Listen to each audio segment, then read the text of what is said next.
हंसते हुए कहता है कि अब सब कुछ खत्म हो गया। वो एक फाइनल स्ट्राइक करने के लिए आगे बढ़ता है, पर अचानक से एक बहुत ही मैसिव और ब्लाइंडिंग स्वॉर्ड स्ट्राइक हवा से आती है और उस लीडर के अटैक को ब्लॉक कर देती है। चूयुन वहाँ एक बहुत ही बैडेस्ट एंट्री मारता है। सू चिंगयुए चूयुन को देखकर कहती है कि तुम लेट हो गए। चूयुन बिल्कुल कोल्ड टोन में कहता है कि बकवास कम करो। चूयुन उस लीडर की तरफ देखता है और कहता है कि लेट स्टेज इमॉर्टल एम्परर पीक चिन सांगशुआन ने तुम जैसा कचरा यहाँ भेजा है। वो लीडर कहता है कि तो तुम हो चूयुन। चूयुन अपनी स्वॉर्ड उठाता है और कहता है कि पहली मूव। चूयुन एक बहुत ही खतरनाक अटैक करता है जिससे आसमान से एक मैसिव पिलर उस लीडर पर गिरता है और उसे पीछे धकेल देता है। चूयुन तुरंत टेलीपोर्ट होकर उस लीडर के पीछे पहुंचता है और अपनी स्वॉर्ड उसके गले पर रखकर कहता है कि दूसरी मूव। फिर चूयुन एक फाइनल स्ट्राइक करता है और कहता है कि तीसरी मूव। उस लीडर का जिस्म बुरी तरह से जख्मी हो जाता है और वो जमीन पर गिर जाता है। सू वानझेंग हैरानी से सू चिंगयुए को देखता है और कहता है कि चिंगयुए तुम तो 10,000 साल पहले गायब हो गई थी ना। चूयुन आगे आता है और अपने हाथ में मौजूद वो ग्लोइंग स्फीयर ऑफ लाइट सू वानझेंग को दिखाता है। चूयुन कहता है कि सू फैमिली के हेड, आपको 10,000 साल पहले का सच देखना चाहिए। उस स्फीयर में से वो रिकॉर्डिंग होती है जहाँ ताई इमॉर्टल किंग आग को रोक रहे होते हैं और यान दी उन पर चुपके से हमला करता है। ये मंजर देखकर सू वानझेंग पूरी तरह से शॉक्ड रह जाता है। उसकी आंखों में आंसू आ जाते हैं और वो कहता है कि एंसेस्टर। सू वानझेंग रोते हुए चूयुन के सामने घुटनों पर बैठ जाता है और अपने हाथ जोड़कर कहता है कि चूयुन, इस बूढ़े ने तुम्हें गलत समझा। ताई एंसेस्टर को तुमने नहीं मारा था, बल्कि तुमने तो 10,000 साल बाद उनकी बेगुनाही साबित की और मेरी सू कामना के लिए ये सच ढूंढ कर लाए। हमारी सू फैमिली तुम्हारी कर्जदार है और मैं तुमसे माफी मांगता हूँ। चूयुन आगे बढ़कर सू वानझेंग को उठाता है और कहता है कि सीनियर, आप बहुत ज्यादा बोल रहे हैं। मैंने सिर्फ वही किया जो मुझे करना चाहिए था। फिर चूयुन याया की तरफ इशारा करते हुए कहता है कि सीनियर सू, आपकी ये परपोती, यही सू फैमिली की असली बैकबोन है। तभी जमीन पर पड़ा हुआ वो लीडर जोर जोर से हंसने लगता है। वो कहता है कि हाँ, तुम लोगों को लगता है कि सच पता चलने से तुम लोग जीत गए। तुम लोग बहुत लेट हो चुके हो। मेरे मास्टर ने पहले ही इस दिन का अंदाजा लगा लिया था। अगर वो छोटी बच्ची हमारे पास नहीं भी है तो भी यान दी का सील आधा खुल चुका है। ये सुनकर चूयुन अपनी स्वॉर्ड से उस लीडर को मार देता है और कहता है कि 3 दिन बाद याओची होली लैंड तुम सबकी कब्र बनेगा। सू चिंगयुए टेंशन में कहती है कि याओची होली लैंड, इसका मतलब चिन सांगशुआन का फाइनल प्लान शुरू हो चुका है। हमारे पास सिर्फ 3 दिन है। सू वानझेंग अपनी स्वॉर्ड उठाता है और कहता है कि चूयुन, चिंगयुए, भले ही ये बूढ़ा अब उम्र में बड़ा हो गया है, पर सू फैमिली की स्वॉर्ड अभी भी तेज है। 3 दिन के अंदर हमें हर हाल में याओची होली लैंड पहुंचना होगा और यान दी के सील को खुलने से रोकना होगा। सू चिंगयुए याया को गले लगाती है और कहती है कि चिन सांगशुआन, 3 दिन बाद हम इस सब का फैसला करेंगे। सू वानझेंग आग बबूला होता है और कहता है कि चिन सांगशुआन की इतनी हिम्मत, हमारी सू फैमिली ने 10,000 साल तक एक ऐसे कुत्ते को पाल कर रखा। चूयुन सबको समझाता है कि 3 दिन बाद वो याओची होली लैंड में अनसीलिंग सेरेमनी करेगा। अगर यान दी का सील आधा भी खुल गया तो वो अकेले ही पूरे इमॉर्टल रेलम को तबाह करने के लिए काफी होगा। सू वानझेंग कहता है कि चिन सांगशुआन ने हमारे एंसेस्टर को मारा है। ये दुश्मनी कभी खत्म नहीं हो सकती। सू फैमिली के जितने लोग लड़ सकते हैं, मेरी कमांड सुनो। पूरी सू फैमिली चूयुन के साथ मिलकर याओची पर हमला करेगी। सू फैमिली की आर्मी अपनी स्वॉर्ड्स हवा में उठाती है और जोर से कहती है कि याओची पर हमला करो। खून का बदला खून से लेंगे। ताई इमॉर्टल किंग का बदला लेंगे। चूयुन आगे आता है और आर्मी से कहता है कि सीनियर्स, इस बैटल का टारगेट सिर्फ चिन सांगशुआन और यान दी की बची हुई फोर्सेस हैं। याओची होली लैंड के अंदर हर कोई चिन सांगशुआन का साथी नहीं है। वहाँ पर कुछ ऐसे एल्डर्स और इनोसेंट डिसिपल्स भी हैं जिन्हें धोखा दिया गया है। वो हमारे दुश्मन नहीं है। सू वानझेंग कहता है कि चूयुन, इस वक्त हम बेगुनाहों की परवाह कैसे कर सकते हैं। तभी सू फैमिली का एक और एल्डर आगे आता है और कहता है कि 10,000 साल पहले इसने अकेले ही 9 ग्रेट इमॉर्टल वेनरेबल्स को हराया था। इसकी स्वॉर्ड को कोई रोक नहीं सकता था और 10,000 साल बाद भी इसके दिल में आम लोगों के लिए रहम बाकी है। हम वही करेंगे जो चूयुन कहेगा। सू चिंगयुए ये सब सुनकर चूयुन को देखती है और अपने मन में सोचती है कि ये इंसान हमेशा से ऐसा ही है। तभी डोडो चूयुन के कंधे पर आता है और कहता है कि मास्टर, भले ही डोडो 100 झांग बड़ा नहीं हो सकता, पर 50 झांग बड़ा होने में कोई मसला नहीं है। आप बस याया को प्रोटेक्ट करने पर फोकस करें। याया सीना चौड़ा करके कहती है कि बिल्कुल, छोटी मास्टर ही तो डोडो की जान है। सीन शिफ्ट होता है रात के वक्त पर। सू चिंगयुए चूयुन के पास आती है और पूछती है कि चूयुन, अगर मेरा मतलब है, अगर इस फाइट के बाद सब ठीक रहा तो तुम क्या करना चाहते हो। चूयुन आराम से जवाब देता है कि मैं स्पिरिट रेडिशेस उगाऊंगा। सू चिंगयुए हंसती है और कहती है कि तुम अभी भी वैसे ही हो, कोई एम्बिशन नहीं। तुम बताओ तुम क्या करोगी। चूयुन कहता है कि मैं याया को लेकर पूरे इमॉर्टल रेलम घूमूंगा। वो जब से पैदा हुई है उसने बाहर की दुनिया नहीं देखी। दूसरी तरफ हम देखते हैं कि याया एक कमरे में अपनी स्वॉर्ड प्रैक्टिस कर रही होती है। चूयुन वहाँ आता है और उससे कहता है कि याया, तुम्हें स्ट्रॉन्ग बनने की इतनी जल्दबाजी नहीं करनी चाहिए। याया अपनी स्वॉर्ड रोकती है और कहती है कि डैड, मैं जल्दबाजी नहीं कर रही, मैं बस ये नहीं चाहती कि आप और मॉम मुझे बचाने के चक्कर में दोबारा जख्मी हो जाएं। चूयुन ये सुनकर थोड़ा इमोशनल होता है। वो अपने पास से एक ग्लोइंग ग्रीन कलर की स्वॉर्ड निकालता है और याया को देता है। याया उस स्वॉर्ड को पकड़ती है और हैरानी से कहती है कि इस स्वॉर्ड को पकड़ते ही मुझे ऐसा लग रहा है जैसे ये मेरी ब्लड लाइन से कनेक्टेड है। अगले दिन सू फैमिली की पूरी आर्मी याओची होली लैंड की तरफ मार्च कर रही होती है। चूयुन हवा में उड़ते हुए सबको सिचुएशन बताता है। वो कहता है कि चिन सांगशुआन ने याओची के तमाम एरियाज पर कंट्रोल हासिल कर लिया है। जो एल्डर्स और डिसिपल्स उसकी बात नहीं मान रहे थे, उन सबको कैद कर लिया गया है। वो फोर्सफुली याओची की सेंट्रल स्पिरिट वेन की एनर्जी को एक्सट्रैक्ट कर रहा है ताकि उस अनसीलिंग सेरेमनी को पावर दे सके। याओची के सेकंड एल्डर ने एक डिस्ट्रेस सिग्नल भेजा है। सू चिंगयुए हैरानी से कहती है कि सेकंड एल्डर, वो अभी तक जिंदा है। जब मैं याओची में थी तो अगर वो मेरी मदद ना करते तो मेरे दिन और भी ज्यादा बुरे होते। चूयुन कहता है कि वो इंसान हमेशा सिर्फ खुद को बचाने का सोचता है। अगर उसने खुद आगे बढ़कर मदद मांगी है तो इसका मतलब याओची के अंदर की हालत हमारी सोच से भी 100 गुना ज्यादा खराब है। हमें अपनी स्पीड बढ़ानी होगी। सीन शिफ्ट होता है और हम देखते हैं कि आसमान में एक बहुत बड़ा रेड ब्लड मून निकला हुआ है। सू कामना की आर्मी याओची होली लैंड के बाहर पहुंच चुकी होती है। चूयुन उस रेड मून को देखकर कहता है कि अनसीलिंग सेरेमनी शुरू हो चुकी है। वो लोग सामने देखते हैं जहाँ पूरा याओची होली लैंड एक डार्क रेड एनर्जी फॉर्मेशन से कवर होता है। सू चिंगयुए उस जगह को देखकर उदास होती है और कहती है कि ये कभी मेरा घर हुआ करता था। सू वानझेंग कहता है कि चिन सांगशुआन इस जगह को बचाने के लिए अपनी जान दे देगा। चूयुन उन्हें आगे का प्लान समझाता है। वो कहता है कि सबसे बाहर की तरफ उसके tens of thousands of cultivators की आर्मी है। उसके बाद अंदर की तरफ बहुत सारे मिड लेवल कन्फाइनमेंट फॉर्मेशंस लगे हुए हैं और उसने स्पिरिट वेन को ट्विस्ट करके सारी एनर्जी को डायरेक्ट मेन हॉल की तरफ पॉइंट कर दिया है। चिन सांगशुआन वहीं पर है। सू वानझेंग चिल्लाता है कि पूरी आर्मी मेरी कमांड सुने, मेरे पीछे आओ और इस कछुए के खोल को तोड़ दो। चूयुन तुरंत कहता है कि नहीं। सू वानझेंग पूछता है कि क्यों। चूयुन बताता है कि ये आउटर डिफेंस लाइन उसने जानबूझकर हमारे लिए छोड़ी है। वो यही चाहता है कि हम इस पर हमला करें ताकि हमारी सू फैमिली की एलीट आर्मी उसके कैनन फॉडर लोगों से लड़ते हुए अपनी एनर्जी वेस्ट करे और उसे वक्त मिल सके। जब तक हम इस आउटर लेयर को तोड़ेंगे तब तक उसकी सेरेमनी पूरी हो चुकी होगी। सू वानझेंग समझ जाता है और कहता है कि कितना जहरीला प्लान है। चूयुन कहता है कि हमें उसकी डिफेंस लाइन को हराने की जरूरत नहीं है, हमें डायरेक्ट उस सेरेमनी के कोर को तबाह करना होगा। हम 3 रास्तों में बंट जाएंगे। पहला रास्ता, अंकल सू, आप मेन फोर्स को लेकर सामने से हमला करेंगे। जितना ज्यादा शोर मचा सकते हैं मचाएं। चिन सांगशुआन का पूरा ध्यान अपनी तरफ खींचिए। दूसरा रास्ता, चिंगयुए, तुम कुछ लोगों को लेकर याओची के वाटर रूट से चुपके से अंदर जाओगी और उस कन्फाइनमेंट फॉर्मेशन के कोर को डिस्ट्रॉय करोगी। जैसे ही वो फॉर्मेशन टूटेगा, स्पिरिट वेन की एनर्जी कट ऑफ हो जाएगी और उसकी सेरेमनी रुक जाएगी। तीसरा रास्ता, मैं खुद मेन हॉल जाऊंगा और चिन सांगशुआन को रोकूंगा। सू चिंगयुए तुरंत इनकार करती है और कहती है कि नहीं, मैं तुम्हें अकेले वहाँ जाने नहीं दूंगी। वो 10,000 साल पहले यान दी का स्ट्रेटेजिस्ट था। उसके पास जरूर ऐसे ट्रम्प कार्ड्स होंगे जिनके बारे में हम सोच भी नहीं सकते। चूयुन उसके कंधे पर हाथ रखता है और कहता है कि पूरे याओची में सिर्फ तुम ही इस जगह को सबसे अच्छी तरह जानती हो। कन्फाइनमेंट फॉर्मेशन को तोड़ने का काम सिर्फ तुम ही कर सकती हो। मुझसे वादा करो जिंदा वापस आना। सू चिंगयुए इमोशनल होकर उसकी बात मान लेती है। चूयुन याया के पास जाता है और कहता है कि डैड पीछे तुम्हारा और मॉम का इंतजार करेंगे। सू वानझेंग कहता है कि यहाँ का मामला मुझ पर छोड़ दो। सू वानझेंग आगे बढ़ता है और जोर से कहता है कि सू फैमिली के बेटों, मेरे पीछे आओ। किल। सू फैमिली की आर्मी जोरदार आवाज के साथ चार्ज करती है। सू वानझेंग अपनी पूरी पावर यूज करके एक ग्लोइंग गोल्डन पंच मारता है जो उस आउटर बैरियर को तोड़कर एक बड़ा होल बना देता है। दूसरी तरफ सू चिंगयुए और उसकी टीम एक वाटरफॉल के रास्ते से चुपके से याओची के अंदर एंटर कर जाते हैं। अचानक एक बहुत ही मैसिव और ब्लाइंडिंग ब्लू स्वॉर्ड बीम आसमान से गिरती है और याओची के माउंटेन प्रोटेक्शन ग्रैंड फॉर्मेशन को 2 हिस्सों में काट देती है। वहाँ खड़े गार्ड्स डर के मारे कहते हैं कि उसने माउंटेन प्रोटेक्शन ग्रैंड फॉर्मेशन को काट दिया। चूयुन आराम से चलते हुए मेन हॉल के दरवाजे पर पहुँचता है। दरवाजा टूटकर गिरता है और चूयुन अंदर एंटर करता है।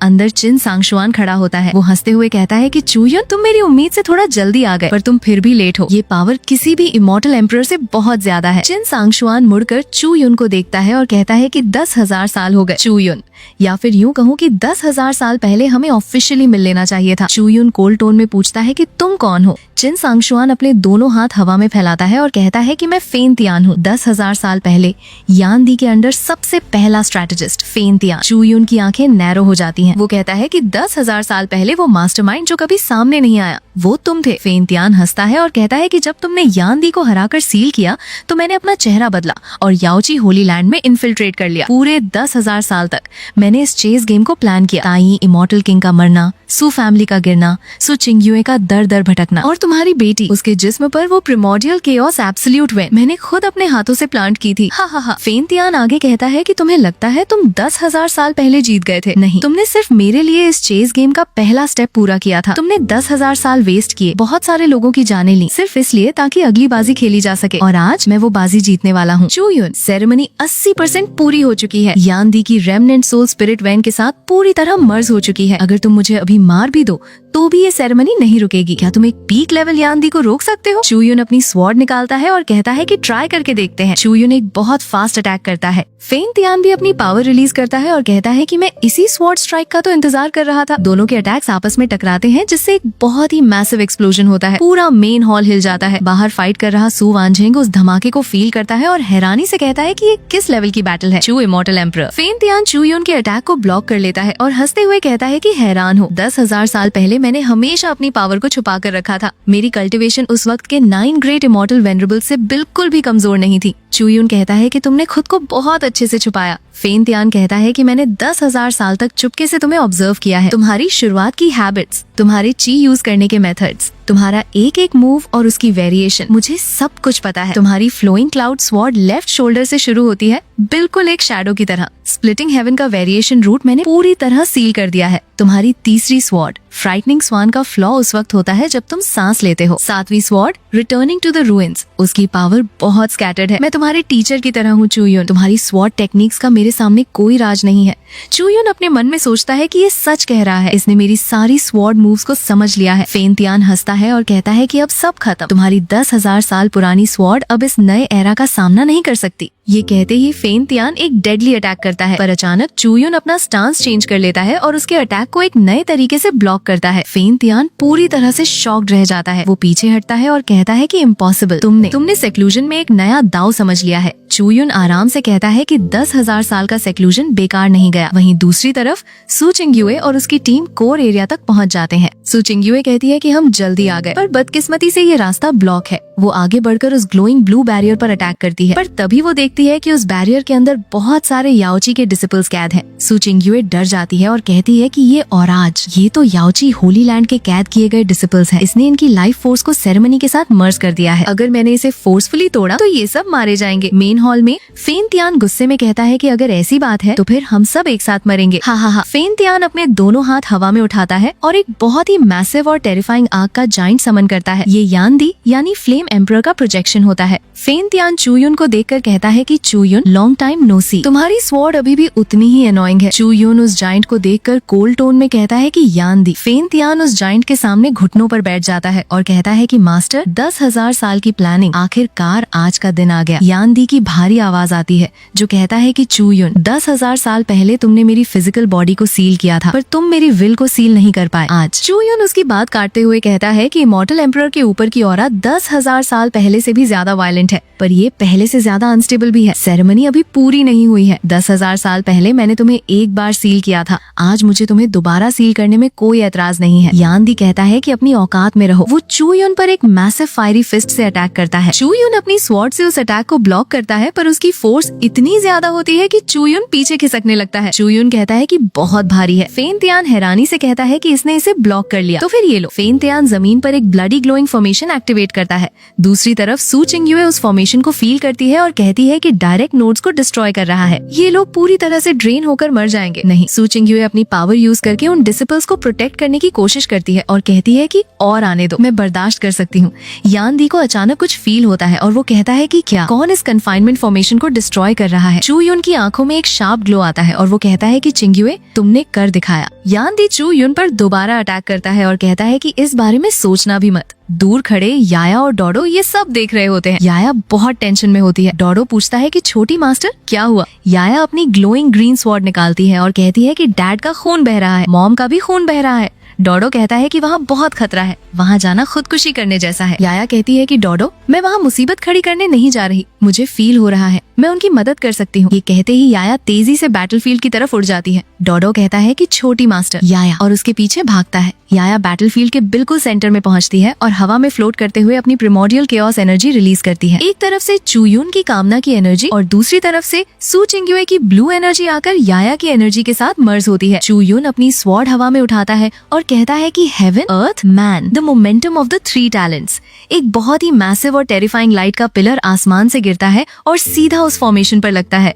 फेन तियान उस पावर को देखकर कांपने लगता है। वो कहता है कि ये किस तरह की पावर है, इम्पॉसिबल, ये इतनी स्ट्रॉन्ग कैसे हो सकती है। यान दी भी दर्द से कहता है कि चू युन। वो लाइट यान दी के प्रोजेक्शन और फेन तियान दोनों को पियर्स कर देती है। यान दी गायब होते हुए कहता है कि ये सब यहाँ खत्म नहीं होगा। चू युन, यान दी का प्रोजेक्शन पूरी तरह से ब्लास्ट होकर डिसिपेट हो जाता है। फेन तियान बुरी तरह से जख्मी होकर जमीन पर गिर जाता है। चू युन भी जमीन पर लैंड करता है। वो डार्क रेड एनर्जी जो याओची को कवर किए हुए थी वो पूरी तरह से क्लियर हो जाती है। चू युन बहुत थक चुका होता है और अपनी स्वॉर्ड के सहारे खड़ा होता है। याया भागती हुई आती है और उसे पकड़ लेती है। वो कहती है कि मैंने कहा था ना, मैं मदद कर सकती हूँ। सू चिंगयुए भी वहाँ आती है और चू युन को देखकर कहती है कि तुमने बहुत मेहनत की। चू युन उसे देखकर मुस्कुराता है। तभी जमीन पर पड़ा हुआ फेन तियान खांसता है और उसके मुंह से खून निकलता है। वो हंसते हुए कहता है कि तुम्हें लगता है ये सब खत्म हो गया। चू युन, क्या तुम नहीं जानना चाहते कि तुम्हारी बीवी 10,000 साल पहले तुम्हें बिना बताए क्यों चली गई थी? सू चिंगयुए, क्या तुम इसे वो सच नहीं बताओगी, वो असली वजह जिसकी वजह से तुमने इसे छोड़ा था? चू युन सू चिंगयुए की तरफ देखता है। उसकी आंखों में बहुत दर्द होता है। वो कहता है कि 10,000 साल, इस सवाल ने मुझे पूरे 10,000 साल तक टॉर्चर किया है। फेन तियान हंसता है और कहता है कि तुम्हें लगता था कि उसने तुम्हें इसलिए छोड़ा क्योंकि वो डरती थी कि इमॉर्टल फर्नेस तोड़ने के बाद वो तुम्हारे लिए बोझ बन जाएगी। तुम बहुत नाइव हो। उसने एक बार भी मुड़कर पीछे नहीं देखा था।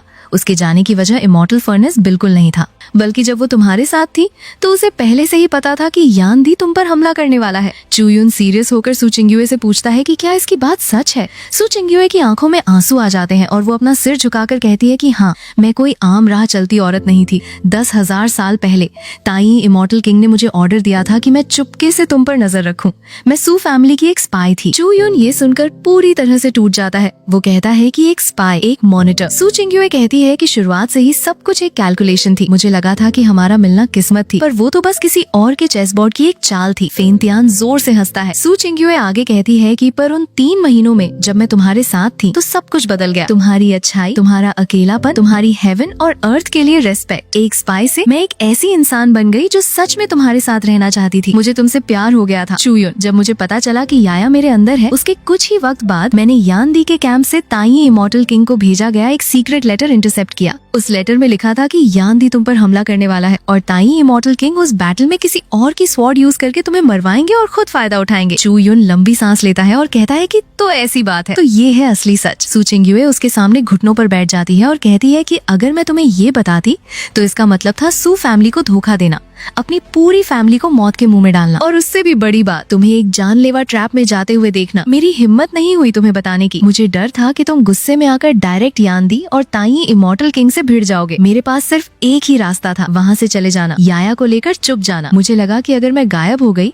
तो उनके पास तुम पर हमला करने का एक रीजन कम हो जाएगा और तुम सेफ रहोगे। याया अपनी माँ को देखती है और चू युन अपनी स्वॉर्ड को जमीन पर रखता है। सू चिंगयुए चू युन से कहती है कि उसने उससे झूठ बोला था। शुरुआत से ही उनका मिलना एक स्कैम था, वो एक स्पाई थी। चू युन उसकी तरफ देखता है और कहता है कि सू चिंगयुए, तुम कहती हो कि सब कुछ एक स्कैम था, पर तुम एक बात भूल गई। क्या कोई स्कैम किसी के दिल में इतना दर्द पैदा कर सकता है? तुम 10,000 साल के लिए चली गई और मैं 10,000 साल तक तड़पता रहा। अगर ये दर्द नकली है तो मैं सारी जिंदगी इस दर्द को सहने के लिए तैयार हूँ। तभी याया भागती हुई आती है और उन दोनों को पकड़कर कहती है कि मॉम, डैड, प्लीज अब दोबारा मत बिछड़ना। मुझे नहीं परवाह कि पास्ट में क्या हुआ था, मैं बस चाहती हूँ कि हम सब एक साथ रहें। चू युन और सू चिंगयुए उसे गले लगा लेते हैं। सीन शिफ्ट होता है जहाँ सू वानझेंग फेन तियान को कॉलर से पकड़कर जमीन पर फेंक देता है। चू युन याया की नेक पर बने हुए उस सिन मार्क को देखता है और कहता है कि सू फैमिली का दिया हुआ ये ह्यूमिलिएशन मार्क 10,000 साल के दर्द का सबूत है। सू चिंगयुए कहती है कि चू युन, तुम्हारी पावर अभी पूरी तरह रिकवर नहीं हुई है। चू युन कहता है कि इतनी काफी है। वो अपनी ग्लोइंग एनर्जी यूज करके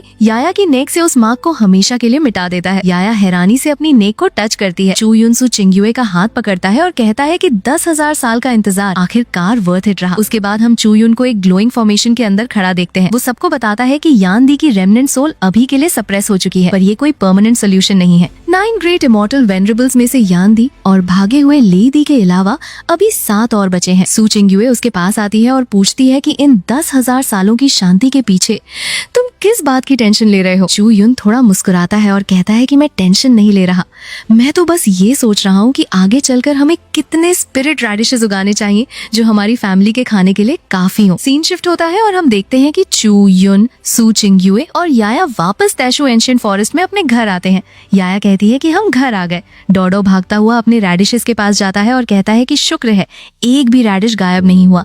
याया एक बैम्बू ट्री को गले लगाती है और कहती है कि जूजी मैं वापस आ गई, क्या तुमने मुझे मिस किया? चू युन अपने घर को देखता है और कहता है कि 10,000 साल में पहली बार मुझे लग रहा है कि ये जगह रहने के लायक नहीं है। सू चिंग्युए हंसती है और कहती है कि तुम्हारे हिसाब से ये जगह थोड़ी टूटी हुई है। चू युन उसकी आंखों में देखता है और कहता है कि जहाँ वो है वहाँ कुछ भी टूटा हुआ नहीं लगता।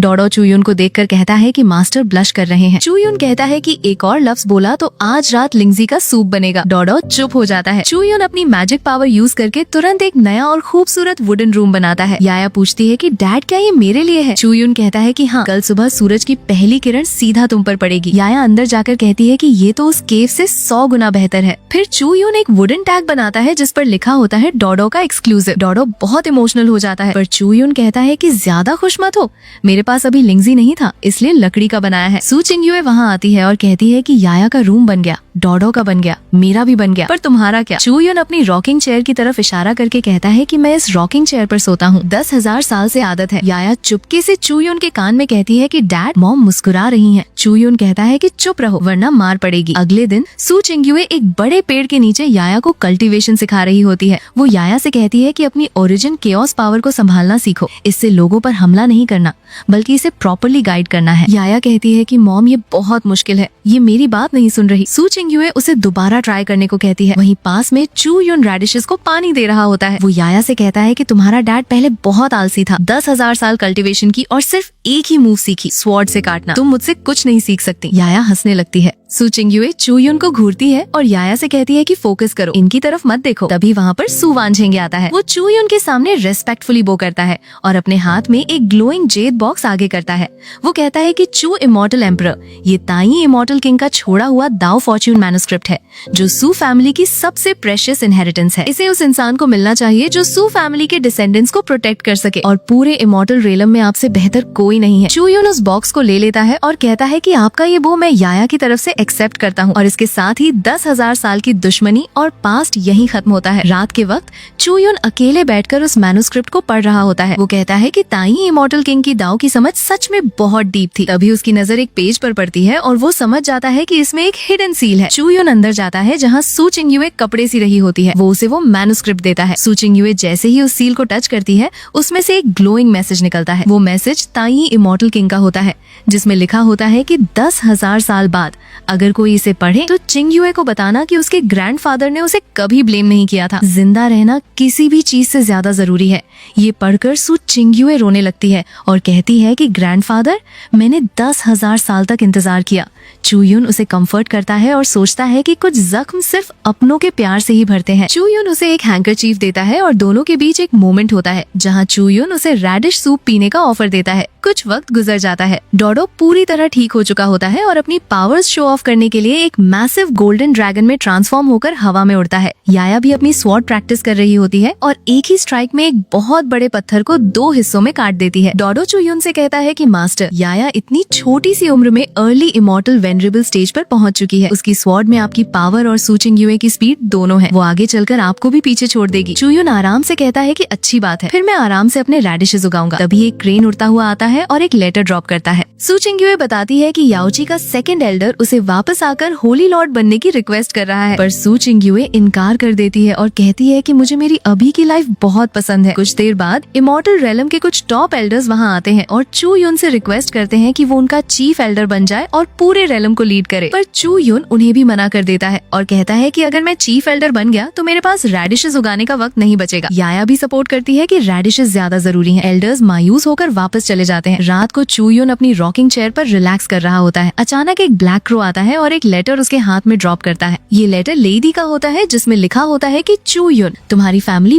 बहुत अच्छी है। मैंने पिछले आधे साल से तुम्हें दूर से देखा है। मैं तुम्हें आधे साल का वक्त देता हूँ। उम्मीद है अगली बार जब हम मिलेंगे तो तुम लोग एक साथ होगे। चू युन की आंखों में एक ग्लो आता है। वो समझ जाता है कि लेडी उसे धमकी दे रहा है। चू युन अपनी स्वॉर्ड निकालकर आसमान की तरफ पॉइंट करता है। डोडो रूफ पर बैठा कहता है कि मास्टर की ये मूव बहुत खतरनाक है, सब घर में छुप जाएंगे। चू युन आसमान में देखते हुए कहता है कि लेडी, तुम्हारा लेटर मिल गया, मैं किसी भी वक्त तैयार तैयार हूँ। बाद में सू चिंगयुए देखती है कि चू युन एक बैम्बू कप पर कुछ कार्व कर रहा है। चू युन उसे दिखाता है कि उसने उनके साथ बिताए हुए हर साल की मेमोरीज लिखी हैं। पहले साल उसने मेरा नाम पुकारा, दूसरे साल उसने मुझसे बात की। सू चिंगयुए इमोशनल होती है और कहती है कि अब तुम्हें ये सब लिखने की जरूरत नहीं है, क्योंकि मैं अब तुम्हें छोड़कर कभी नहीं जाऊंगी। अगले दिन चू युन और सू चिंगयुए याया को बताते हैं कि उसके ग्रेट ग्रैंडफादर चाहते हैं कि वो शियानतिंग माउंटेन जाकर सू फैमिली की इनहेरिटेंस हासिल करे। याया डिसाइड करती है कि वो बाहर की दुनिया देखने जाएगी। चू युन उसे एक पावरफुल वुडन स्वॉर्ड देता है और एक टेलीपोर्टेशन टैलिस्मैन देता है। वो कहता है कि अगर कोई खतरा हो तो इसे क्रश कर देना, तुम सीधा वापस इस घर में आ जाओगी। चू युन याया को समझाता है कि अगर बाहर कोई मसला हो तो डरना मत, तुम्हारा डैड सब संभाल लेगा। डोडो भी याया के साथ जाने की जिद करता है और कहता है कि मैं मास्टर को प्रोटेक्ट करूंगा। याया टेलीपोर्टेशन फॉर्मेशन में स्टेप करती है और वहाँ से चली जाती है। चू युन और सू चिंगयुए एक साथ बैठे सनसेट देखते हैं। चू युन कहता है कि 10,000 साल का सन्नाटा इस एक पल के लिए बिल्कुल वर्थ इट था। सीन शिफ्ट होता है तियानचुई सिटी में। याया और डोडो वहाँ घूम रहे होते हैं। अचानक याया एक बाल्ड मॉन्क से टकरा जाती है। मॉन्क कहता है कि तुमने मेरे महंगे कपड़े खराब कर दिए, अब तुम्हें मेरे साथ चलकर सर्वेंट बनना होगा। मॉन्क जैसे ही याया को पकड़ने लगता है,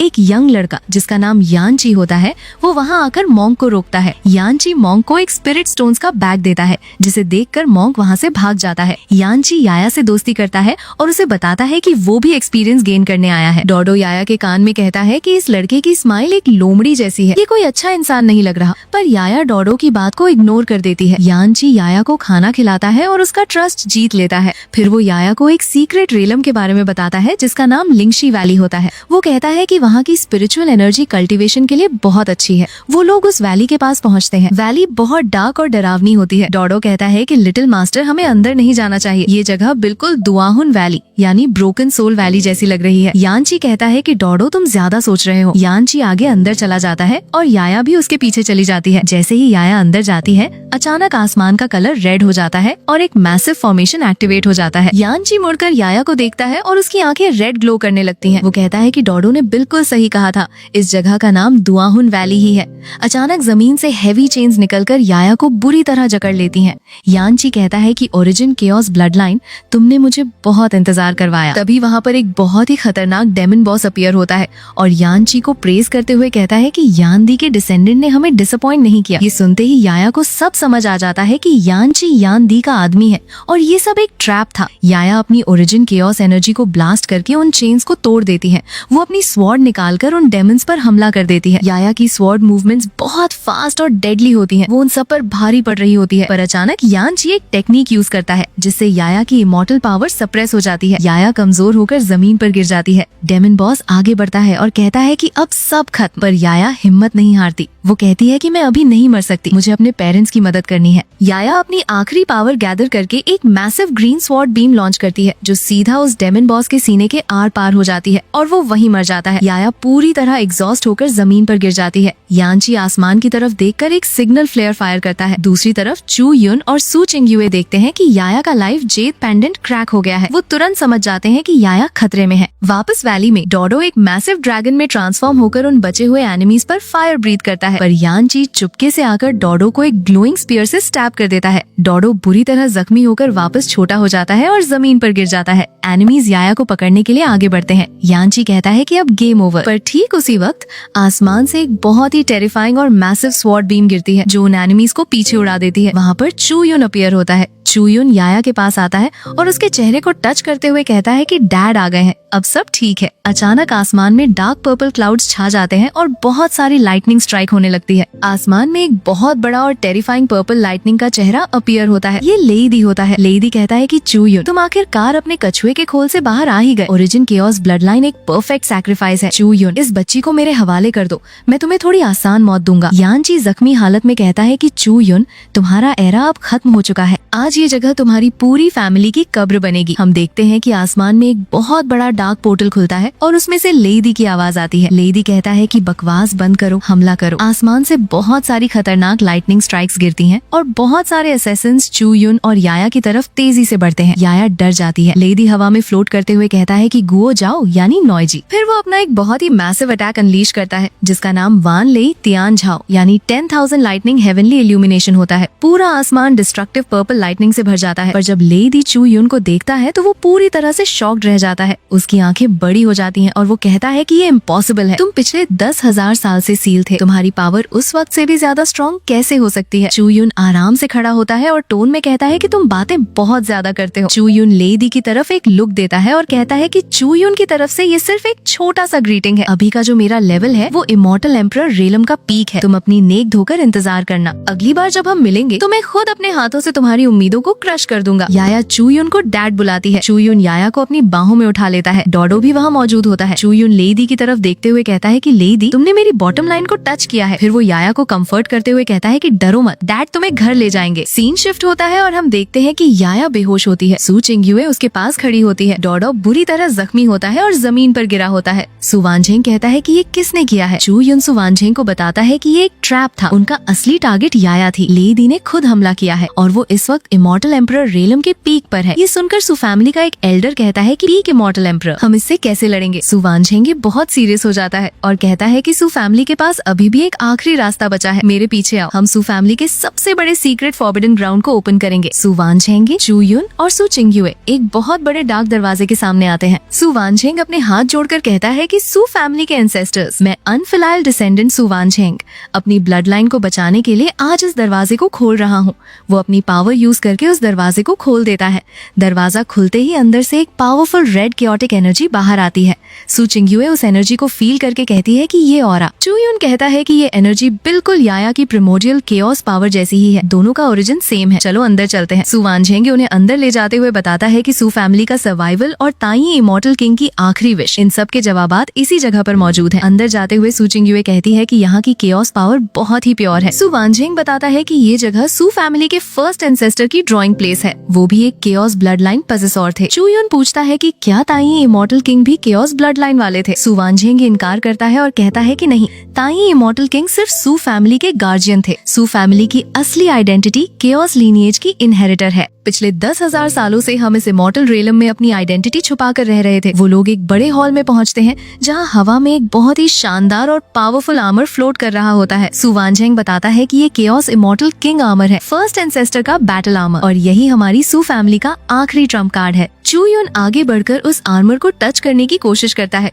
पर आर्मर से एक खतरनाक एनर्जी निकलकर चू युन को पीछे धकेल देती है। चू युन कहता है कि बहुत ही ओवरबेयरिंग पावर है, ये मुझे एक्सेप्ट नहीं कर रहा। सू वानझेंग कहता है कि चू युन, इस पर फोर्स यूज मत करो। ये इमॉर्टल किंग आर्मर सिर्फ सू फैमिली की सबसे प्योर केओस ब्लड लाइन को ही रिकॉग्नाइज करता है। चू युन सू चिंग्युए की तरफ देखता है। सू चिंग्युए समझ जाती है और आगे बढ़ती है। वो आर्मर के सामने खड़ी होकर कहती है कि मैं सू फैमिली की डिसेंडेंट सू चिंग्युए हूँ। एंसेस्टर्स, प्लीज मुझे अपनी फैमिली को प्रोटेक्ट करने के लिए अपनी पावर उधार दीजिए। आर्मर के पीसेस ग्लो करते हैं और सू चिंग्युए की तरफ आते हैं। एक भारी आवाज गूंजती है जो पूछती है कि तुम्हारा दिल किस लिए लड़ना चाहता है? सू चिंग्युए जवाब देती है कि मेरे हस्बैंड के लिए और मेरी बेटी के लिए। ये सुनते ही वो आर्मर पूरी तरह से सू चिंग्युए के जिस्म पर इक्विप हो जाता है। सू चिंग्युए उस आर्मर में बहुत ही पावरफुल लग रही होती है। सू वानझेंग घुटनों पर बैठ जाता है और कहता है कि सू फैमिली को आखिरकार अपना सक्सेसर मिल गया। फिर सू वानझेंग एक जेड बॉक्स निकालकर चू युन को देता है और कहता है कि इसके अंदर वो चीज है जो ताई इमॉर्टल किंग ने पीछे छोड़ी थी। ये पूरे इमॉर्टल रेलम के सच को पलटने के लिए काफी है। चू युन उस बॉक्स को खोलता है तो अंदर एक चमकता हुआ क्रिस्टल होता है। उस क्रिस्टल से एक प्रोजेक्शन बाहर आता है जिसमें 10,000 साल पहले का मंजर दिख रहा होता है। प्रोजेक्शन में एक आदमी बैठा होता है जो 9 ग्रेट इमॉर्टल वेनरेबल्स का लीडर लग रहा होता है। वो कहता है कि यान्दी पिछले 10,000 साल से केओस रेलम के एंट्रेंस को गार्ड कर रहा है। उसने चुपके से केओस ओरिजिन को छुपा लिया है और अब वो एक डेमन बन चुका है। हम हेवन की तरफ से एक्ट कर रहे हैं,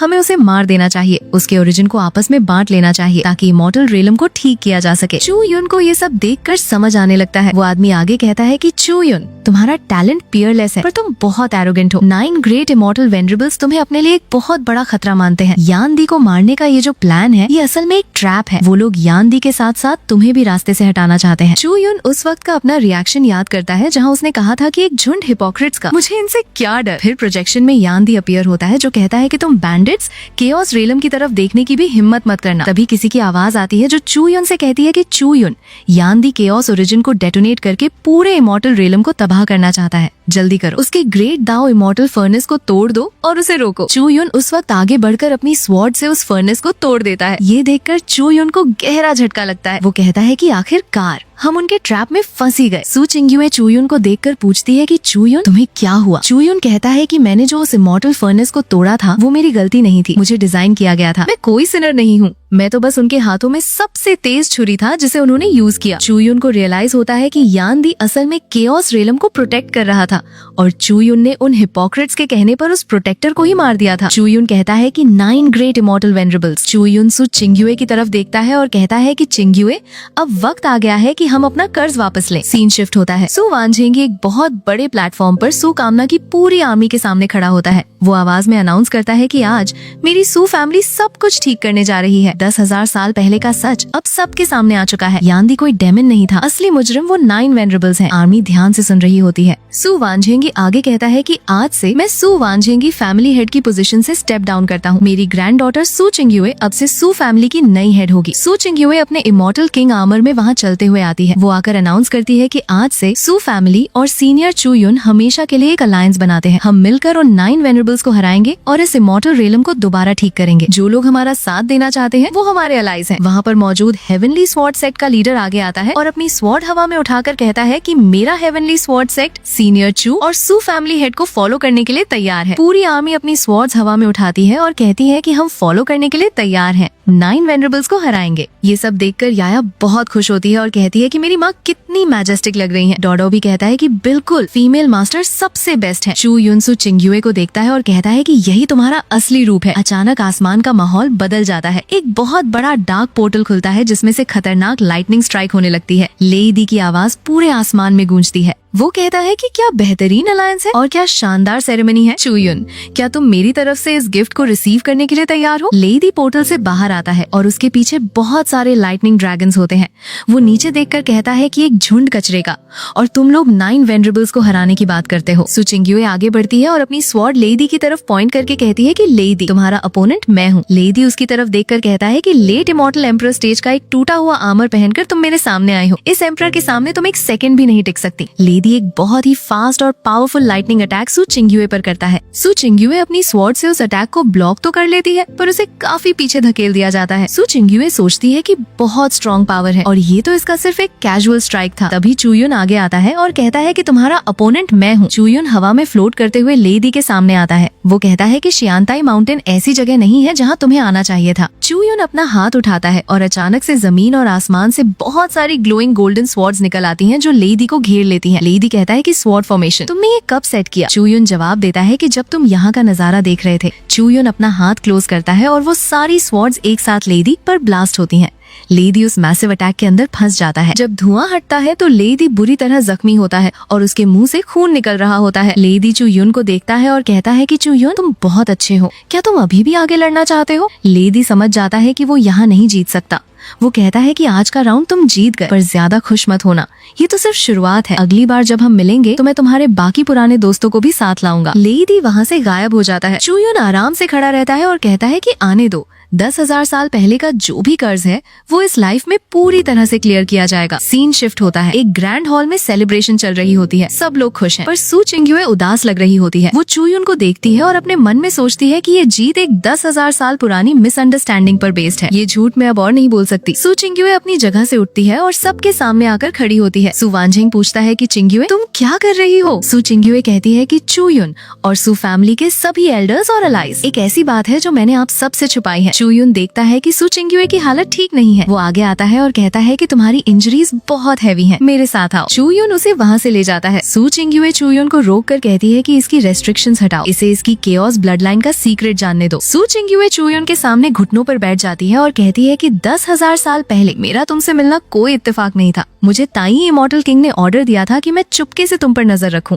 मैं एक स्पाई थी। सू फैमिली की सिनर सू चिंग्युए आपसे सजा मांगती है। चूयुन ये सुनकर गुस्सा नहीं होता। वो आगे बढ़कर सू चिंग्युए को उठाता है और उसके हाथ पकड़कर कहता है कि जमीन ठंडी है। 10,000 साल पहले जो हुआ उसमें ताई इमॉर्टल किंग की अपनी मजबूरी थी और तुम्हारी अपनी चॉइसेस थी। अब इन सब में कौन सही था और कौन गलत, इसका कोई मतलब नहीं है। सू वानझेंग भी वहाँ आता है और कहता है कि तुमने अकेले 10,000 साल तक दर्द सहा ताकि सू फैमिली को बचने का एक मौका मिल सके और इमॉर्टल रेलम को सच पता चल सके। इसमें तुम्हारा क्या गुनाह है? एक और एल्डर कहता है कि फैमिली हेड बिल्कुल सही कह रहे हैं। चिंग्युए जल्दी उठ जाओ, रात का वक्त होता है। चूयुन और सू चिंग्युए एक बालकनी पर अकेले खड़े होते हैं। सू चिंग्युए चूयुन से कहती है कि शुक्रिया, मुझसे नफरत ना करने के लिए। चूयुन उसकी तरफ देखता है और कहता है कि मैंने कहा था ना, मैं 10,000 साल तक तड़पता रहा, मुझे दर्द जरूर हुआ पर नफरत नहीं। मैं तो बस याया के वापस आने का इंतजार कर रहा था ताकि मैं तुम्हें ये दे सकूं। चूयुन अपने हाथ में एक ग्लोइंग वुडन टैग निकालता है जिस पर लिखा होता है चू की वाइफ। सू चिंग्युए उस टैग को देखकर कहती है कि चूयुन, आज से मैं सू चिंग्युए तुम्हारी पत्नी हूँ। दोनों एक दूसरे को गले लगा लेते हैं, पर उनका ये मोमेंट अचानक टूट जाता है जब पूरे अलायंस में एक बहुत ही लाउड और रेड अलार्म बजने लगता है। चूयुन कहता है कि ये अलायंस का सबसे हाईएस्ट अलार्म है। एक मैसेंजर बुरी तरह जख्मी हालत में आता है और जमीन पर गिरते हुए कहता है कि रिपोर्ट, ईस्टर्न एम्परर की 30 सिटीज एक ही रात में फॉल हो चुकी हैं। वहाँ के सभी डिफेंडिंग कल्टिवेटर्स को जिंदा कॉर्प्सेस में बदल दिया गया है। सू वानझेंग पूछता है कि क्या ये किसने किया है। मैसेंजर एक जला हुआ कपड़ा दिखाता है जिस पर एक स्कल और फायर का सिंबल बना होता है। वो बताता है कि ये एक मिस्टीरियस फोर्स है जिसका नाम फेनतियान कल्ट है। चूयुन और सू चिंग्युए मैप रूम में होते हैं। चूयुन मैप को देखकर कहता है कि सिचुएशन बहुत खराब है। वो लोग सिटीज पर अटैक नहीं कर रहे, वो लोग ब्लड सैक्रिफाइस कर रहे हैं। वो 30 सिटीज के सभी लोगों की रिजेंटमेंट को यूज करके इमॉर्टल रेलम की स्पिरिट वेन्स को पल्यूट कर रहे हैं। सू वानझेंग कहता है कि कितने जहरीले तरीके हैं इनके। चू युन सू वानझेंग और सू चिंग्युए से कहता है कि सीनियर सू, मैं अलायंस का चार्ज आप दोनों को दे रहा हूँ, मैं वहाँ जाऊंगा और जल्दी वापस आऊंगा। सू चिंग्युए कहती है कि मैं भी तुम्हारे साथ चलूंगी। चू युन इनकार करता है और कहता है कि नहीं, उनका असली टारगेट मुझे यहाँ से दूर भेजना है। मेरे जाने के बाद तुम और याया ही उनका मेन टारगेट होगे। तुम्हें घर को प्रोटेक्ट करना होगा। सीन शिफ्ट होता है। फेनतियान कल्ट का लीडर जो यान ची लग रहा होता है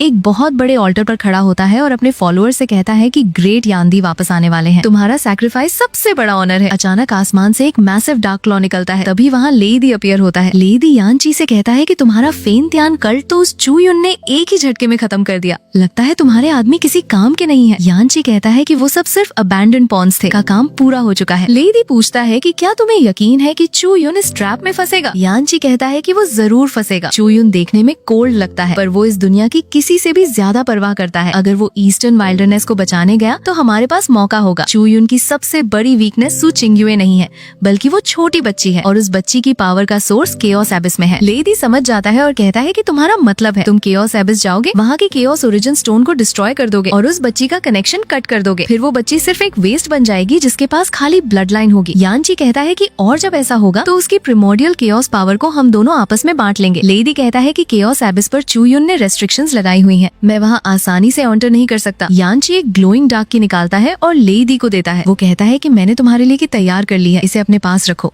ये तुम्हें चूयुन की सारी रेस्ट्रिक्शंस को बाईपास करने में मदद करेगी। हमारा असली प्लान अब शुरू होता है। दूसरी तरफ याया अचानक अपने सीने को पकड़कर जमीन पर गिर जाती है। वो कहती है कि सीने में बहुत दर्द हो रहा है, ऐसा लग रहा है जैसे कुछ बहुत इंपॉर्टेंट टूटने वाला है। चूयुन तुरंत याया के पास आता है और उसकी हालत देखकर सीरियस हो जाता है। वो कहता है कि ये फीलिंग ब्लड लाइन रेजोनेंस का वार्निंग है, केओस एबिस में कुछ गड़बड़ हुई है। चूयुन और सू चिंग्युए तेजी से केओस एबिस पहुंचते हैं। वहाँ का माहौल पूरी तरह से तबाह हो चुका होता है। सू चिंग्युए कहती है कि ऐसा कैसे हो सकता है, तुम्हारी लगाई हुई रेस्ट्रिक्शंस। चूयुन कहता है कि इसे अंदर से डिस्ट्रॉय किया गया है, लेदी। पर तभी चूयुन को कुछ अजीब फील होता है। वो कहता है कि रुको, सिचुएशन ठीक नहीं लग रही। सामने एक बहुत बड़ा ग्लोइंग क्रिस्टल होता है जो ब्रेक हो रहा होता है। चूयुन कहता है कि ये डिस्ट्रक्शन नहीं है, ये किसी चीज को ओपन कर रहा है। अचानक वहाँ पर लेदी अपीयर होता है। वो कहता है कि चूयुन तुम लेट हो गए। चूयुन पूछता है कि लेदी, क्या तुम्हें पता भी है कि तुम क्या कर रहे हो? लेदी कहता है कि मुझे बिल्कुल पता है, यानदी ने मुझे सब कुछ बता दिया था। ये जगह केओस का ओरिजिन नहीं है, ये दरवाजा एक हायर डायमेंशनल केओस रेलम की तरफ जाता है। केओस रेलम को ओपन करने के लिए बस इस ओरिजिन स्टोन को डिस्ट्रॉय करना था, दरवाजा पूरी तरह से खुल जाएगा और जब केओस रेलम की पावर यहाँ आएगी तो पूरा इमॉर्टल रेलम मेरी मुट्ठी में होगा। लेदी के बोलते ही उस क्रिस्टल से एक बहुत बड़ा रिफ्ट खुलता है। उस रिफ्ट के अंदर से एक मैसिव और डरावनी डार्क आंख लेदी को देखती है। फिर एक बहुत बड़ा मॉन्स्टर उस रिफ्ट से बाहर आने लगता है। लेदी उस मॉन्स्टर को देखकर डर जाता है और कहता है कि ये क्या बला है। चूयुन सू चिंग्युए से कहता है कि जल्दी चलो, ये जगह कोलैप्स होने वाली है। वो लोग वहाँ से तेजी से निकलते हैं। लेदी बुरी तरह जख्मी हालत में यानची के पास आता है और उस पर कहता है कि मैंने देखा उसे, वो केओस रेलम की पावर थी और तुमने उसे अभी पूरी तरह से रिलीज कर दिया था। तुम बेवकूफ, तुमने मुझे नहीं बताया था कि उस दरवाजे के पीछे ऐसी खतरनाक चीज है। यानची कहता है कि मैंने कहा था मैं उसे ओपन करना चाहता हूँ, डिस्ट्रॉय नहीं, पर तुम्हें अभी तक असली की नहीं मिली है। सीन शिफ्ट होता है जहाँ याया चूयुन और सू चिंग्युए के साथ होती है। चूयुन बताता है कि याया की प्रिमोडियल केओस ब्लड लाइन ही वो अकेली की है जो उस दरवाजे को खोल सकती है। सू चिंग्युए कहती है कि तो लेदी और यानची का टारगेट, वो याया को यूज करके केओस रेलम का दरवाजा खोलना चाहते हैं। यानची लेदी को समझाता है कि तो ऐसी बात है, वो बच्ची ही की है और सिर्फ की नहीं, वो अकेली लॉक भी है। जब तक वो जिंदा है और उसकी विल स्ट्रॉन्ग है, वो उस दरवाजे को रिवर्स में सप्रेस कर सकती है। इसलिए चूयुन उसे बचाने के लिए अपनी जान की बाजी लगा देगा। प्रोटेक्ट देखते हैं वो उसे कैसे प्रोटेक्ट करता है। अचानक पूरे इमॉर्टल रेलम में सू चिंगयुए की एक मैसिव प्रोजेक्शन अपीयर होती है। यान ची ने एक इल्यूजन क्रिएट किया होता है। उस प्रोजेक्शन में सू चिंगयुए की आवाज आती है जो कहती है कि इमॉर्टल रेलम के लोगों ध्यान से देखो, इस बच्ची के पास प्रिमोर्डियल केओस बॉडी है जो 10,000 साल में एक बार मिलती है। ये केओस रेलम की अकेली की है। जो कोई भी इस बच्ची को हासिल करेगा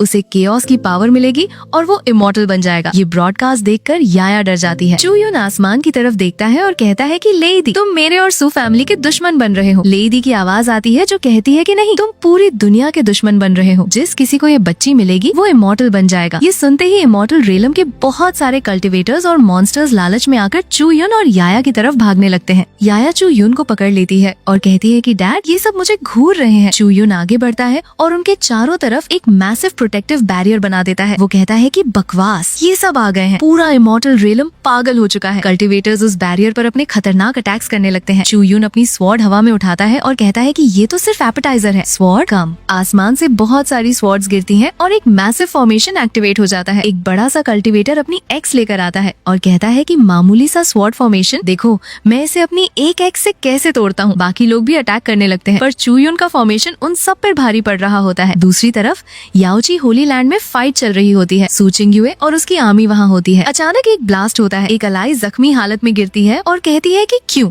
हमारा लार्ज फॉर्मेशन अंदर से क्यों ब्रेक हुआ। यानची वहाँ अपीयर होता है और कहता है कि क्योंकि तुम्हारी सू फैमिली में हमारे लोग मौजूद हैं। एक आदमी आता है और सू वानझेंग को बताता है कि पैट्रियार्क ये उन्होंने किया है। ये एल्डर सू श्वानमिंग है। उन्होंने खुद अपने हाथों से नंबर 3 फॉर्मेशन आई को क्लोज किया और हमारे स्पिरिचुअल पावर सेंटर को डेटोनेट कर दिया। सू वानझेंग सू श्वानमिंग की तरफ देखता है जो आराम से खड़ा होता है। सू वानझेंग कहता है कि श्वानमिंग, गया तुम पागल हो गए हो, तुम मेरी सू फैमिली के सुप्रीम एल्डर हो। सू श्वानमिंग जवाब देता है कि पागल नहीं, मैं पहले से कहीं ज्यादा होश में हूँ। सू चिंगयुए आगे आती है और पूछती है कि आपने ऐसा क्यों किया। सू श्वानमिंग कहता है कि क्यों, सिर्फ इसलिए क्योंकि तुम्हारे पास वो मनहूस ब्लड लाइन है। तुम आसानी से इमॉर्टल किंग आर्मर हासिल कर सकती हो और पैट्रियार्क की सीट पर बैठ सकती हो, जबकि मैंने 10,000 साल तक सू फैमिली को कर्ड किया पर मैं सिर्फ एक पावरलेस सुप्रीम एल्डर बनकर रह गया। बकवास। ताई इमॉर्टल किंग पेदांतिक था। चू यून एरोगेंट है। सू फैमिली तुम लोगों के हाथों में जल्द ही तबाह हो जाएगी। सिर्फ लॉर्ड लेडी के साथ मिलना ही सू फैमिली का अकेला रास्ता है। सू श्वानमिंग अपनी पावर रिलीज करता है जिसमें डार्क लाइटनिंग होती है। वो कहता है कि देखा तुमने, ये वो पावर है जो लॉर्ड लेडी ने मुझे दी है। सू चिंगयुए, आज मैं तुम्हें बताऊंगी कि सू फैमिली का असली मास्टर कौन है। सू चिंगयुए आगे बढ़ती है और कहती है कि सू फैमिली का तुम जैसा कोई मास्टर नहीं है। सू चिंगयुए अपनी फुल स्पीड और पावर के साथ सू श्वानमिंग पर अटैक करती है और उसे एक ही स्ट्राइक में जमीन पर गिरा देती है। सू श्वानमिंग उसे देखता है। सू चिंगयुए उसके सामने खड़ी होकर कहती है कि लेडी ने तुम्हें सिर्फ पावर दी है पर एंसेस्टर्स ने मुझे प्रोटेक्शन दी है। आज मैं सू चिंगयुए सू फैमिली का पहला आयरन लॉ बनाती हूँ। सू फैमिली की ब्लड लाइन का जो भी इंसान केओस इनहेरिटर को प्रोटेक्ट करेगा वो जिंदा रहेगा और जो अपने क्लैन को धोखा देगा और एंसेस्टर्स को भुलाएगा वो मरेगा।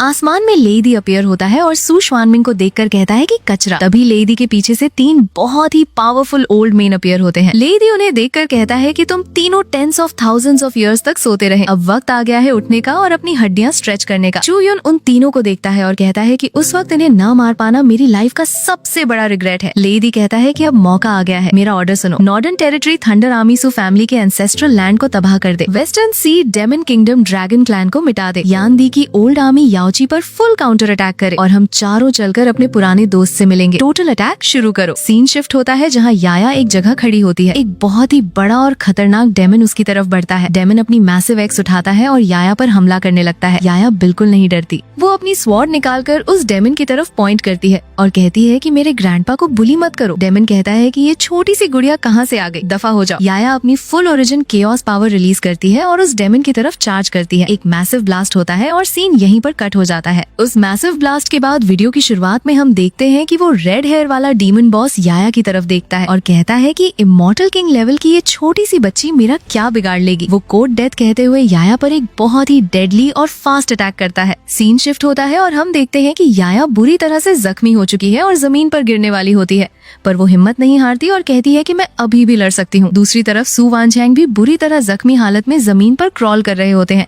तभी अचानक कोई याया के सिर पर एक ग्लोइंग ग्रीन ऑर्ब रखता है और एक आवाज आती है कि अब सब खत्म हो गया। याया अपनी आंखें बंद करती है और कहती है कि डैड, मॉम। याया ने अपनी पूरी कोशिश की पर ठीक उसी वक्त याया के जिस्म से अचानक एक बहुत ही मैसिव और ब्लाइंडिंग गोल्डन लाइट इरप्ट होती है। याया की आंखें खुलती हैं और वो पूरी तरह से ग्लोइंग गोल्डन हो चुकी होती है। उसके पीछे आसमान में एक बहुत ही शानदार और जायंट गोल्डन प्रोजेक्शन अपीयर होता है जो बिल्कुल किसी एंशिएंट गॉडेस की तरह लग रहा होता है। वो डीमन बॉस उस टेरिफाइंग और ओवरबियरिंग ऑरा को देखकर अपने घुटनों पर गिर जाता है और कहता है कि इमॉर्टल वेनरेबल। याया हवा में फ्लोट करते हुए उस डीमन बॉस की तरफ पॉइंट करती है। सीन तुरंत शिफ्ट होता है जहाँ चू यून अकेले बहुत सारे डीमंस के बीच खड़ा होता है और उन्हें मौत के घाट उतार रहा होता है। चू यून अचानक याया की उस गोल्डन पावर को सेंस करता है और कहता है कि याया आखिरकार तुम इस स्टेप तक पहुंच ही गई। तभी आसमान का माहौल पूरी तरह से डार्क हो जाता है और 4 बहुत ही पावरफुल और खतरनाक औराज आसमान से डिसेंड करती हैं। ये चारों और कोई नहीं बल्कि बचे हुए इमॉर्टल वेनरेबल्स होते हैं जिनमें लेडी, कू, रोंग, रीइंकार्नेशन इमॉर्टल वेनरेबल और वान जियान शामिल होते हैं। लेडी जिसके बाल पर्पल होते हैं और जिसने क्राउन पहना होता है वो चू यून से कहता है कि चू यून तुमने ये एक्सपेक्ट नहीं किया होगा ना, 10,000 साल पहले का जो कर्ज है आज हम सब मिलकर एक साथ तुमसे वसूल करेंगे। चू यून उन चारों को देखकर अपनी बहुत सारी ग्लोइंग स्वॉर्ड्स को अपने पीछे समन करता है और कहता है कि चू यून की स्वॉर्ड्स क्या आज भी 10,000 साल पहले जितनी फास्ट है ये देखना चाहते हो। 4 हारे हुए लोग जो मेरे सामने भौंकने की हिम्मत कर रहे हैं। कू रोंग जो एक बूढ़ा आदमी होता है वो आगे आता है और कहता है कि 10,000 साल पहले तुम्हारा कोई वीकनेस नहीं था, तुम अकेले थे, पर आज तुम्हारे पास एक फैमिली है, एक वीकनेस है। लेडी अपनी लाइटनिंग पावर रिलीज करता है और डिमांड करता है कि उस प्राइमोर्डियल केओस बॉडी वाली बच्ची को चुपचाप हमारे हवाले कर दो, हम तुम्हें आसान और क्विक मौत दे देंगे। चू यून अपनी स्वॉर्ड को पकड़ता है और कहता है कि मेरी बेटी चाहिए तो फिर अपनी चारों की जानें देकर उसे खरीदो।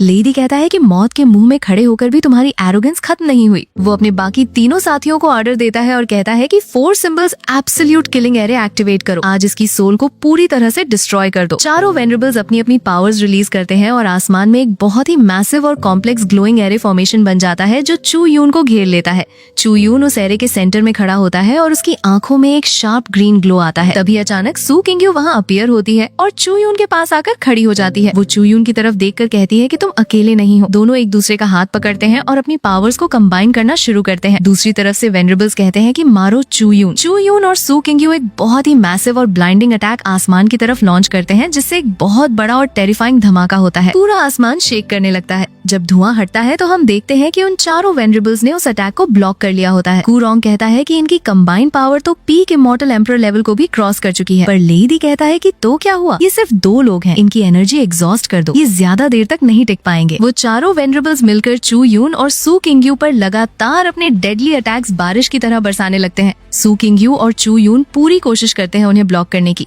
पर अटैक्स इतने हैवी होते हैं कि सू किंग्यू की स्वॉर्ड अचानक से टूट जाती है और वो दोनों पीछे की तरफ धकेल दिए जाते हैं। लेडी हवा में फ्लोट करते हुए चू यून से कहता है कि चू यून तुम मुझसे डायरेक्ट लड़ भी नहीं सकते और फिर भी डिस्ट्रैक्ट होने की हिम्मत कर रहे हो। ये कहते ही लेडी अपनी स्पीयर से एक बहुत ही फास्ट और डेडली पर्पल लाइटनिंग अटैक चू यून की तरफ फायर करता है। चू यून उस अटैक को ब्लॉक करने ही वाला होता है कि अचानक सू किंग्यू तेजी से आगे आती है और उस अटैक को अपने सीने पर ले लेती है। लाइटनिंग स्पीयर सीधा सू किंग्यू के जिस्म के आर पार हो जाती है। चू यून कहता है कि किंग्यू। सू किंग्यू के मुंह से खून निकलने लगता है और उसने जो इमॉर्टल किंग आर्मर पहना होता है वो बुरी तरह से टूट कर बिखर जाता है। सू किंग्यू चू यून की तरफ देखते हुए कहती है कि चू यून 10,000 साल पहले तुमने मुझे प्रोटेक्ट किया था, इस बार मेरी बारी है। लेडी ये सब देखकर कहता है कि कितने डेस्परेट और पैथेटिक लवर्स हैं, तो फिर जाओ एक साथ नरक में जाओ। लेडी एक और खतरनाक अटैक लॉन्च करता है, पर इस बार चू यून कहता है कि लेडी मैं तुम्हें जिंदा नहीं छोड़ूंगा।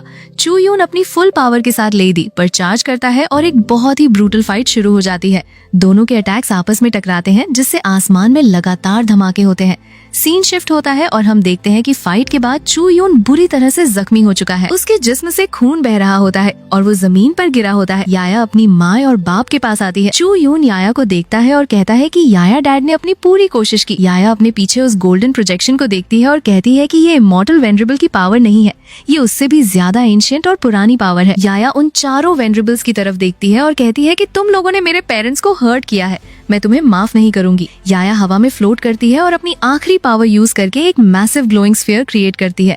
वो कहती है कि domain return to ruins, my law. जैसे ही ये डोमेन एक्टिवेट होता है पूरा बैटलफील्ड एक अजीब सी गोल्डन लाइट से कवर हो जाता है। कू रोंग अपने हाथों को देखता है और कहता है कि मैं अपनी पावर फील नहीं कर पा रहा, ये कौन सी मैजिक है। रीइंकार्नेशन वेनरेबल कहता है कि ये डिप्राइवेशन है, ये एब्सोल्यूट पावर डिप्राइवेशन है। चू यून जमीन पर पड़े हुए उस डोमेन को देखता है और कहता है कि नहीं, ये कोई इमॉर्टल मैजिक नहीं है, ये डिवाइन मैजिक है। ये वो पावर है जो सिर्फ इस दुनिया के क्रिएटर गॉड के पास होती है। याया अपनी पूरी पावर एग्जॉस्ट करने के बाद जमीन पर गिर जाती है। वो चू यून और सू किंगयू के गले लग जाती है और कहती है कि डैड, मॉम। याया बहुत डर गई थी। चू यून उसे कंफर्ट करता है और कहता है कि याया डरना मत, तुम मॉम और डैड का सबसे बड़ा प्राइड हो। तभी सीन शिफ्ट होता है और हम देखते हैं कि लेडी कहता है कि यान दी, तुमने मुझसे झूठ बोला, तुमने मुझे नहीं बताया था कि इस बच्ची के पास इतनी टेरिफाइंग और एब्सोल्यूट पावर है। तभी आसमान में अचानक यान दी की भारी आवाज गूंजती है। यान दी लेडी से कहता है कि लेडी, क्या तुम्हें अभी भी समझ नहीं आया? तुम्हारी थंडर आर्मी और वान जियान सब कुछ खत्म हो चुका है। तुम और वान जियान, तुम सब सिर्फ चेस पीसेस हो। लेडी कहता है कि चेस पीसेस? तुम किसको चेस पीस कह रहे हो? यान दी बताता है कि तुम लोगों ने क्या सोचा था कि 10,000 साल पहले 9 ग्रेट इमॉर्टल वेनरेबल्स ने जो अलायंस बनाया था वो किसी इमॉर्टल रियलम की जस्टिस के लिए था। नहीं, तुम 9 के 9 वेनरेबल्स शुरुआत से ही उस केओस गेट के पीछे मौजूद एग्जिस्टेंस के दाव फ्रूट्स यानी सैक्रिफाइसेस थे। तुम्हें बस बड़ा करके खाने के लिए पाला गया था। वो so called immortal emperor peak level कुछ और नहीं बल्कि एक ज्यादा प्लम्प और रेडी सैक्रिफाइस बनने की निशानी थी। और मैं यान दी अकेला उस गेट का गार्जियन था जो उस एग्जिस्टेंस को रोक रहा था। मुझे रास्ते से हटाने के लिए उन्होंने मुझे डीमन डिक्लेयर किया और चू यून को एक शार्प नाइफ की तरह यूज करके मुझे मरवाया। लेडी को जब ये सच पता चलता है कि उसने 10,000 साल तक सिर्फ एक सैक्रिफाइस बनने के लिए इतनी मेहनत और कल्टीवेशन की, तो उसका दिमाग पूरी तरह से घूम जाता है। वो कहता है कि मैं 10,000 साल तक लड़ा और आखिर में मैं सिर्फ किसी और के खेत में उगने वाली एक सब्जी निकला। अगर मैं इस चेस गेम को खेलने के लायक नहीं हूँ तो मैं इस चेस बोर्ड को ही पलट दूंगा। लेडी कहता है कि केओस ट्रूची, अगर तुम सबको तबाही चाहिए तो मैं इस पूरे इमॉर्टल रियलम को ही सैक्रिफाइस कर दूंगा। आओ, सब मिलकर तबाह होते हैं। लेडी अपनी पावर से उन हैवी चेन्स को तोड़ देता है जो उस केओस गेट को बंद किए हुए थी। वो कहता है कि आखिरकार हम इस स्टेप तक पहुंच गए। चू यून, इस दुनिया का बचना अब तुम्हारे एक थॉट पर डिपेंड करता है। याया ये देखकर आगे आती है और अपनी पावर से एक प्रोटेक्टिव शील्ड बनाती है और कहती है कि किसी को मेरे पेरेंट्स को हर्ट करने की इजाजत नहीं है, मैं इन्हें रोकूंगी।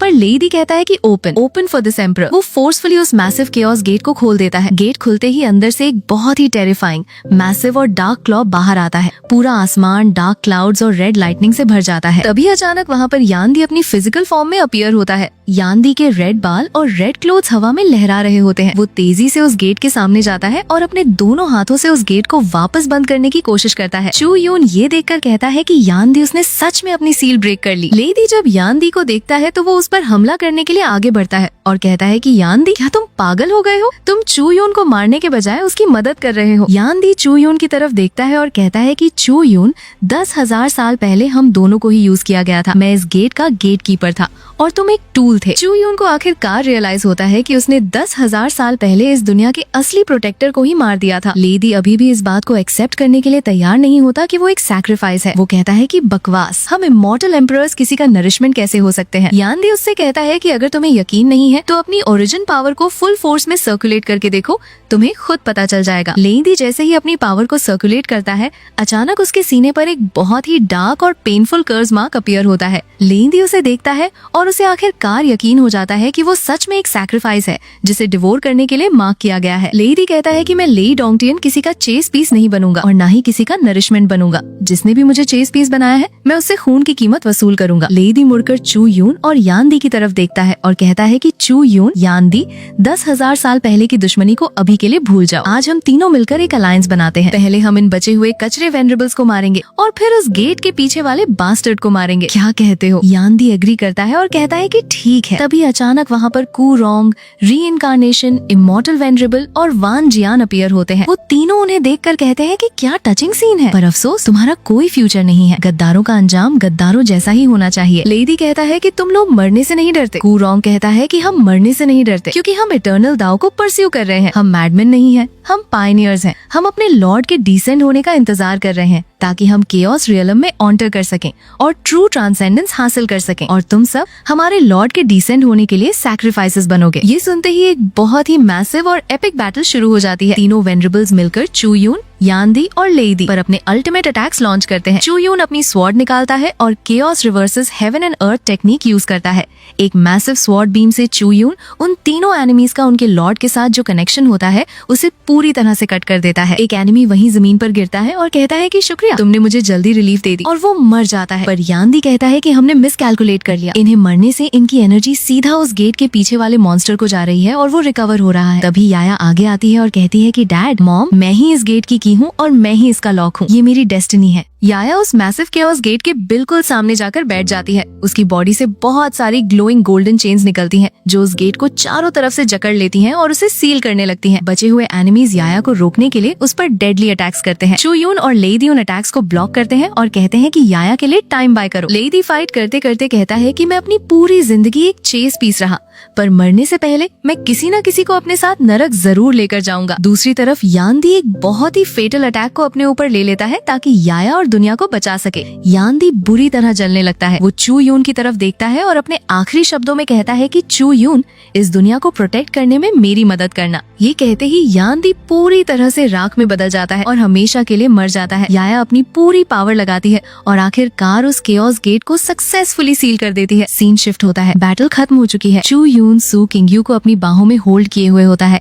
सू वांझैंग आते हैं और बताते हैं कि चू यून, तुम्हारा दाव हार्ट बिल्कुल फ्लॉलेस है, पर लेडी और बाकी दो वेनरेबल्स यहाँ से भाग चुके हैं। चू यून कहता है कि मैं अलायंस का चार्ज आप दोनों पर छोड़ रहा हूँ। मैं अकेले जाऊंगा और उन्हें ढूंढ कर मारूंगा, इससे पहले कि वो रिकवर हो जाएं। चू यून जैसे ही आगे बढ़ता है, अचानक यान्दी का स्पिरिट उसके सामने अपीयर होता है। यान्दी का स्पिरिट चू यून को उन तीनों के हाइडिंग स्पॉट्स बताता है। यान्दी कहता है कि कू रोंग अपनी लाइफ फोर्स रिकवर करने के लिए स्वॉर्ड डीमन डिवाइन ट्री के पास गया होगा। रीइंकार्नेशन वेनरेबल ब्लड सी में छुपा होगा और वान जियान स्वॉर्ड माउंटेन पर होगा। पर यान्दी चू यून से एक आखिरी प्रॉमिस मांगता है। वो कहता है कि जब तुम उन्हें मारोगे तो उनके दाव फ्रूट्स को डिस्ट्रॉय मत करना, उन्हें अपने पास रख लेना, क्योंकि वो दाव फ्रूट्स याया के लिए मेरा आखिरी गिफ्ट होंगे। चू यून अग्री करता है। चू यून अपना हंट शुरू करता है। सबसे पहले वो एक्सट्रीम ईस्ट में मौजूद स्वॉर्ड डीमन डिवाइन ट्री के पास पहुंचता है। वहाँ कू रोंग छुपा होता है। कू रोंग चू यून को देखकर कहता है कि चू यून, तुम्हारा दाव हार्ट टूट चुका है और तुम फिर भी मेरे पास मरने आ गए। चू यून कहता है कि तुम्हारी दाव ऑफ विदर्ड एंड फ्लोरिशिंग को मैं समझ चुका हूँ। ये साइलेंस और रीबर्थ का खेल है। चू यून एक ही डेडली स्ट्राइक में कू रोंग को हरा देता है और कहता है कि death is life and life is death. कू रोंग मारा जाता है और चू यून उसका दाव फ्रूट कलेक्ट कर लेता है। उसके बाद चू यून ब्लड सी पहुंचता है, जहां रीइंकार्नेशन इमॉर्टल वेनरेबल छुपा होता है। रीइंकार्नेशन वेनरेबल चू यून को अपने रीइंकार्नेशन इल्यूजन में ट्रैप कर लेता है और कहता है कि अब तुम इस इल्यूजन से कभी बाहर नहीं निकल पाओगे। पर अचानक उस इल्यूजन के अंदर लेडी अपीयर होता है। रीइंकार्नेशन वेनरेबल कहता है कि लेडी, तुम यहाँ खुद मरने आ गए। लेडी कहता है कि मैं मरने नहीं,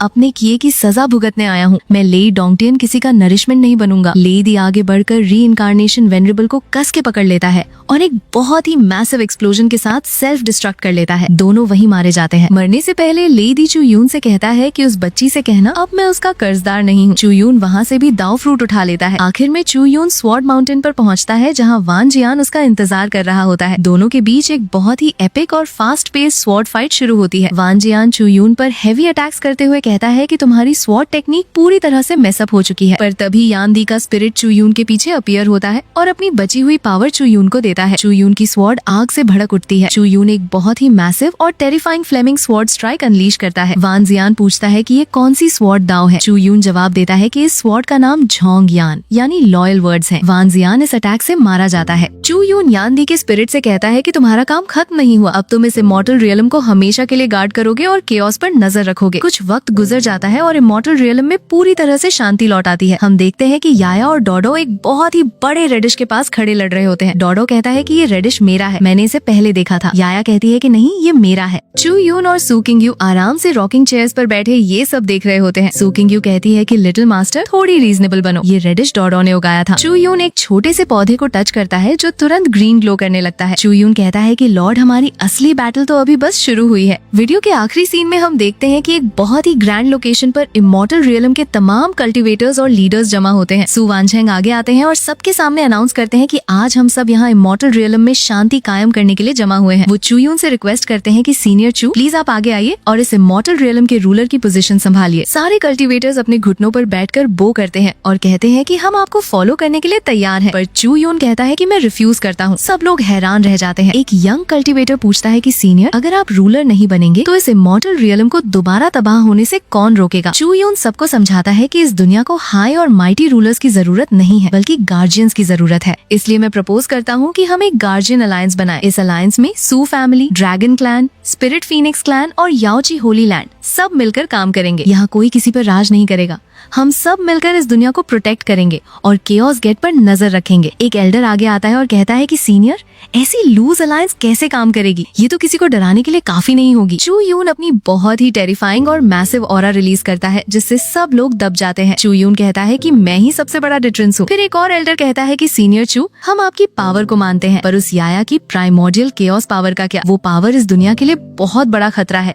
अगर उसे ठीक से हैंडल नहीं किया गया तो फिर से तबाही आएगी। ये सुनकर याया खुद आगे आती है। वो सबकी तरफ देखकर कहती है कि आप लोग सही कह रहे हैं, मेरी पावर सच में बहुत डेंजरस है, पर मैं किसी के लिए बर्डन नहीं बनूंगी और ना ही इस इमॉर्टल रियलम के लिए कोई डिजास्टर बनूंगी। डैड, मॉम, ये अलायंस बन चुका है और अब मेरी बारी है। याया अपना हाथ आगे करती है और कहती है कि मैं सू याया आज यहाँ सबके सामने ये ओथ लेती हूँ कि मैं अपनी मर्जी से इस इमॉर्टल रियलम की को लॉर्ड बनने का हक छोड़ती हूँ। याया कहती है कि इस इमॉर्टल रियलम का फ्यूचर किसी एक ब्लड लाइन या किसी एक इंसान के हाथ में नहीं होना चाहिए, बल्कि इस दुनिया का फ्यूचर यहाँ के सभी लिविंग बींग्स मिलकर डिसाइड करेंगे। दूसरी बात, मैं इस दुनिया में घूमूंगी और मैंने जो कुछ भी सीखा है उससे मैं वीक और मासूम लोगों की मदद करूंगी। जहाँ भी इनजस्टिस होगा, जहाँ भी इविल डीमंस होंगे, मेरी स्वॉर्ड उनकी तरफ पॉइंट करेगी। याया अपनी स्वॉर्ड हवा में उठाती है और कहती है कि मैं अपने डैड की तरह एक प्रोटेक्टर बनना चाहती हूँ, ना कि एक ऐसी की जिसे हमेशा दूसरों की प्रोटेक्शन की जरूरत हो। याया मुड़कर चू यून और सू किंगयू की तरफ देखती है और पूछती है कि डैड, मॉम, क्या मैं ऐसा कर सकती हूँ? चू यून आगे बढ़ता है और याया के सिर पर हाथ रखकर कहता है कि बिल्कुल, तुम मेरी बेटी हो। तुम जो भी रास्ता चुनोगी, तुम्हारा डैड हमेशा उस रास्ते को प्रोटेक्ट करेगा। याया आगे बढ़ती है और चू यून और सू किंगयू को गले लगा लेती है। वहाँ पर मौजूद सारे कल्टिवेटर्स और लीडर्स अपने घुटनों पर बैठ जाते हैं और एक साथ बो करते हुए कहते हैं कि हम लिटिल केओस इमॉर्टल वेनरेबल को पे रिस्पेक्ट करते हैं। याया आखिरकार अपनी डेस्टिनी को एक्सेप्ट कर लेती है। सीन शिफ्ट होता है और हम देखते हैं कि चू, यून, सू किंगयू, याया और डोडो वापस ताइक्शू एंशिएंट फॉरेस्ट में अपने घर आते हैं। यहाँ उनकी लाइफ बहुत ही पीसफुल और नॉर्मल हो चुकी है। चू यून आराम से बैठा लकड़ी का कुछ काम कर रहा होता है। सू किंगयू वहाँ आती है और चाय पीते हुए कहती है कि वाह, सुप्रीम चू इमॉर्टल एम्परर अब लकड़ी का काम भी करने लगे हैं। चू यून कहता है कि 10,000 साल तक खाली बैठा रहा, अब कुछ न कुछ क्राफ्ट तो सीखना पड़ेगा ना, वरना अपनी फैमिली का पेट कैसे पालूंगा। सू किंगयू कहती है कि चलो, कम से कम तुम्हें इस बात का एहसास तो है। डोडो रूफ पर आराम से लेटा होता है और कहता है कि ऐसी लाइफ तो इमॉर्टल्स को भी नसीब नहीं होती। मैं तो इस लाइफ को किसी चीज से एक्सचेंज ना करूं। चू यून सू किंगयू के पास आता है और उसे एक बहुत ही खूबसूरत लकड़ी का बना हुआ हेयर पिन देता है। सू किंगयू उस हेयर पिन को अपने बालों में लगाती है और कहती है कि तुम्हारा क्राफ्ट सच में बहुत अच्छा है। फिर सू किंगयू अपने पास से एक नया ब्लैक कलर का रोब निकालकर चू यून को देती है, जिस पर स्वॉर्ड का डिजाइन बना होता है। वो कहती है कि तुम्हारी वो पुरानी ड्रेस बहुत फट चुकी थी, अब इसे पहन लो। चू यून वो ड्रेस ले लेता है। तभी डोडो वहाँ आता है और कहता है कि अहम अहम, आज का दिन बहुत ही ऑस्पिशियस है। हेवन और अर्थ इस बात के गवाह हैं। मैं अनाउंस करता हूँ कि आज से चू यून और सू किंगयू ऑफिशियली दाओ कंपेनियंस यानी हस्बैंड और वाइफ बनते हैं। ये इनकी वेडिंग सेरेमनी है और अब ये शुरू होती है। चू यून और सू किंगयू दोनों एक दूसरे के सामने बैठे होते हैं और उनके हाथों में चाय के कप्स होते हैं। चू यून सू किंगयू को देखता है और कहता है कि किंगयू, ये टोस्ट हमारे आज के दिन के नाम, जो पूरे 10,000 साल लेट आया है। दोनों अपनी चाय पीते हैं और आखिरकार ऑफिशियली एक हो जाते हैं, पर उनकी ये खुशी ज्यादा देर तक नहीं टिकती। अचानक एक व्हाइट स्पिरिट बर्ड उड़ता हुआ आता है और सू किंगयू के पास एक glowing green Z slip drop करता है। सू किंगयू उस जेड स्लिप को देखती है। चू यून पूछता है कि क्या हुआ, किसका मैसेज है? सू किंगयू बताती है कि ये अंकल सू वानझेंग का मैसेज है। वो कह रहे हैं कि याया की प्राइमोर्डियल केओस ब्लड लाइन अब पूरी तरह से अवेकन हो चुकी है, पर इस ब्लड लाइन को ट्रूली कंप्लीट और परफेक्ट बनाने के लिए याया को सू फैमिली के फॉरबिडन ग्राउंड में जाकर एंसेस्ट्रल केओस बैप्टिज्म रिसीव करना होगा। अंकल चाहते हैं कि याया एक बार सू फैमिली वापस आए और अपनी फाइनल इनहेरिटेंस को एक्सेप्ट करे। सू किंगयू याया को समझाती है कि तुम्हारे ग्रैंडफादर चाहते हैं कि तुम और ज्यादा स्ट्रॉन्ग बनो। याया ये सुनकर कहती है कि पर मैं आप दोनों को छोड़कर कहीं नहीं जाना चाहती। चू यून याया के पास आता है और उसे समझाता है कि याया, क्या तुम हमेशा अपने डैड की विंग्स के नीचे छुपी रहना चाहती हो? डैड तुम्हें कुछ वक्त के लिए प्रोटेक्ट कर सकते हैं, पर पूरी जिंदगी नहीं। बाहर की दुनिया बहुत बड़ी है और वहाँ बहुत कुछ ऐसा है जो हमने तुम्हें नहीं सिखाया। डैड चाहते हैं कि एक दिन ऐसा आए जब तुम मेरे पीछे नहीं बल्कि मेरे साथ शोल्डर टू शोल्डर खड़ी हो सको। याया चू यून की बात समझ जाती है। वो कहती है कि मैं समझ गई डैड, मैं जाऊंगी और जब मैं वापस आऊंगी तो मैं आप दोनों के साथ मिलकर बैड गाइज को हराऊंगी। अगले दिन याया अपना बैग पैक करती है। डोडो भी याया के कंधे पर बैठ जाता है और कहता है कि लिटिल मास्टर, मैं भी तुम्हारे साथ चलूंगा। चू यून याया को एक ग्लोइंग स्टोन देता है और कहता है कि ये एक स्पैटियल टेलीपोर्टेशन टैलिस्मैन है। तुम इमॉर्टल रियलम में कहीं भी हो, अगर तुम्हें कोई खतरा महसूस हो तो इसे क्रश कर देना। डैड, उसी वक्त तुम्हारे पास पहुंच जाएंगे। सू किंग-यू याया के कपड़े ठीक करती है और कहती है कि बाहर अपना ख्याल रखना और अपने डैड की तरह स्टबर्न मत बनना। याया कहती है कि मुझे सब याद रहेगा। याया उन्हें बाय करती है और उस टेलीपोर्टेशन फॉर्मेशन के थ्रू वहाँ से चली जाती है। याया के जाने के बाद चू यून और सू किंग-यू अकेले खड़े होते हैं। सू किंग-यू कहती है कि वो बड़ी हो गई है। चू यून उसका हाथ पकड़ता है और कहता है कि हाँ, और अब सिर्फ हम दोनों बचे हैं।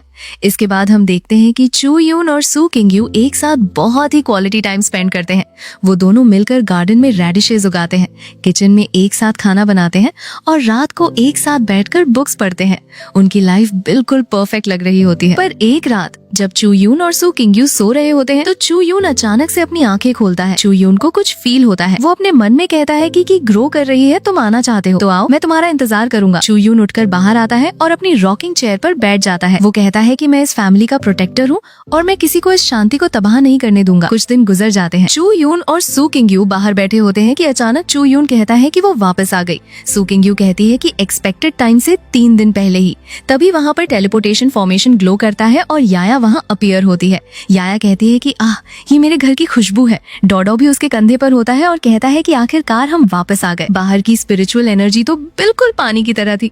मुझे तो यहाँ ज्यादा मजा आता है। याया आती है और चू यून और सू किंग-यू को गले लगा लेती है। वो कहती है कि डैड, मॉम, मैं वापस आ गई। मैंने आप दोनों को बहुत मिस किया। सू किंग-यू भी उसे गले लगाती है और कहती है कि हमने भी तुम्हें मिस किया। डोडो चू यून के पास आता है और कहता है कि मास्टर, मैंने लिटिल मास्टर का बहुत ख्याल रखा है। इनका एक बाल भी बांका नहीं होने दिया। चू यून डोडो से कहता है कि अच्छा, पर मुझे तो लग रहा है कि तुम पहले से ज्यादा मोटे हो गए हो। डोडो अपना पेट छुपाता है और कहता है कि कहाँ, मैं बिल्कुल फिट हूँ। याया कहती है कि डैड, मॉम, मैं आप दोनों के लिए गिफ्ट्स लाई हूँ। याया अपने बैग से एक वाइन का गॉड निकालती है और चू यून को देती है। वो कहती है कि मैं एक स्वॉर्ड इमॉर्टल की केव में गई थी और वहाँ से ये वाइन लेकर आई हूँ। उस ओल्ड स्वॉर्ड इमॉर्टल ने बताया था कि इस वाइन का नाम वन ड्रंक फॉरगेट सोरोस है। ये इतनी स्ट्रॉन्ग है कि इमॉर्टल एम्परर्स भी इसे पीकर बेहोश हो जाते हैं। चू यून उस गॉड को पकड़ता है और कहता है कि अच्छा, तो फिर मुझे इसे ट्राई करना चाहिए। चू यून उस वाइन का एक सिप लेता है। याया और सू किंग-यू उसे देखते हैं। चू यून कहता है कि टेस्ट तो ठीक है, पर थोड़ी सी ब्लैंड है। याया कहती है कि क्या? याया खुद उस गॉड से एक सिप लेती है और तुरंत उसे थूक देती है। वो कहती है कि ये तो बहुत कड़वी है। डैड, आप झूठ बोल रहे हैं। चू यून कहता है कि पर तुम्हारा गिफ्ट मुझे पसंद आया, मैं इसे रख लेता हूँ। उसके बाद याया अपने बैग से एक ग्लोइंग ब्लू कलर की फ्लावर निकालती है और सू किंग-यू को देती है। वो बताती है कि ये आइस हार्ट ग्लेज्ड फ्लावर है। ये सिर्फ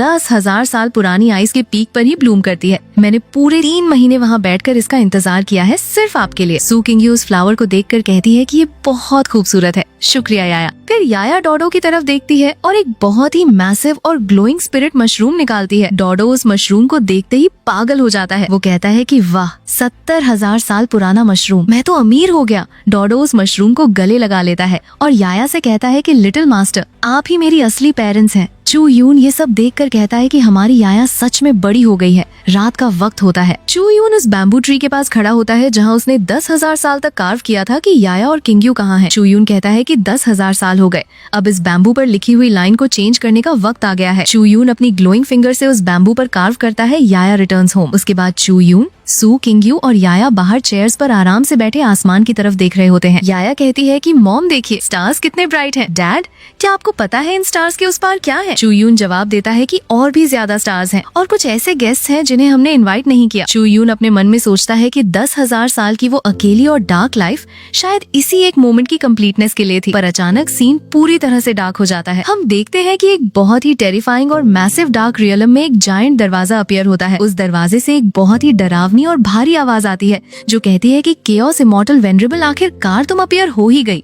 याया जो आराम से सो रही होती है वो उठ जाती है। सू किंग-यू उसके पास आती है और पूछती है कि याया क्या हुआ, क्या तुमने कोई बुरा ख्वाब देखा? याया कहती है कि मॉम, वो ऑरा वो दरवाजे के पीछे वाली ऑरा। चू यून कहता है कि वो ऑरा उस दरवाजे के पीछे वाले की है, कि आखिरकार अपने राइटफुल प्लेस को अट्रैक्ट कर रही है। एक डार्क वॉइस गूंजती है जो कहती है कि मैंने तुम्हें ढूंढ लिया। चू यून याया की रिस्ट पकड़ता है और उसकी पल्स चेक करता है। वो कहता है कि याया की ब्लड लाइन राइट कर रही है, वो चीज याया को समन कर रही है। वो जाग चुका है। सीन शिफ्ट होता है और हम देखते हैं कि आसमान में डार्क क्लाउड्स छा जाते हैं। चू यून, सू किंग-यू और याया बाहर खड़े होते हैं। सू किंग-यू चू यून से पूछती है कि वो चीज आखिर है क्या। चू यून बताता है कि वो वही एंटिटी है जो उन 9 ग्रेट इमॉर्टल वेनरेबल्स के पीछे असली मास्टरमाइंड है। वो एक ऐसी टेरिफाइंग एग्जिस्टेंस है जो इस केओस रियलम के बाहर से आई है। याया असल में एक की है और वो एंटिटी इस इमॉर्टल रियलम में डिसेंड होना चाहती है, पर यहाँ आने के लिए उसे उस दरवाजे को खोलना होगा और उस दरवाजे को खोलने का अकेला मीडियम याया की प्राइमोर्डियल केओस ब्लड लाइन है। सू किंग-यू कहती है कि वो ऐसा कभी नहीं कर पाएगा। चू यून कहता है कि वो खुद आकर आकर हमला नहीं करेगा। वो इस पूरे इमॉर्टल रियलम के लोगों की ग्रीड और लालच को यूज करेगा। वो सबको मैनिपुलेट करेगा ताकि वो लोग खुद आकर याया को पकड़े और उस तक पहुंचाएं। चूयून आसमान की तरफ देखते हुए कहता है कि जिस किसी ने भी मेरे घर को तबाह करने की कोशिश की,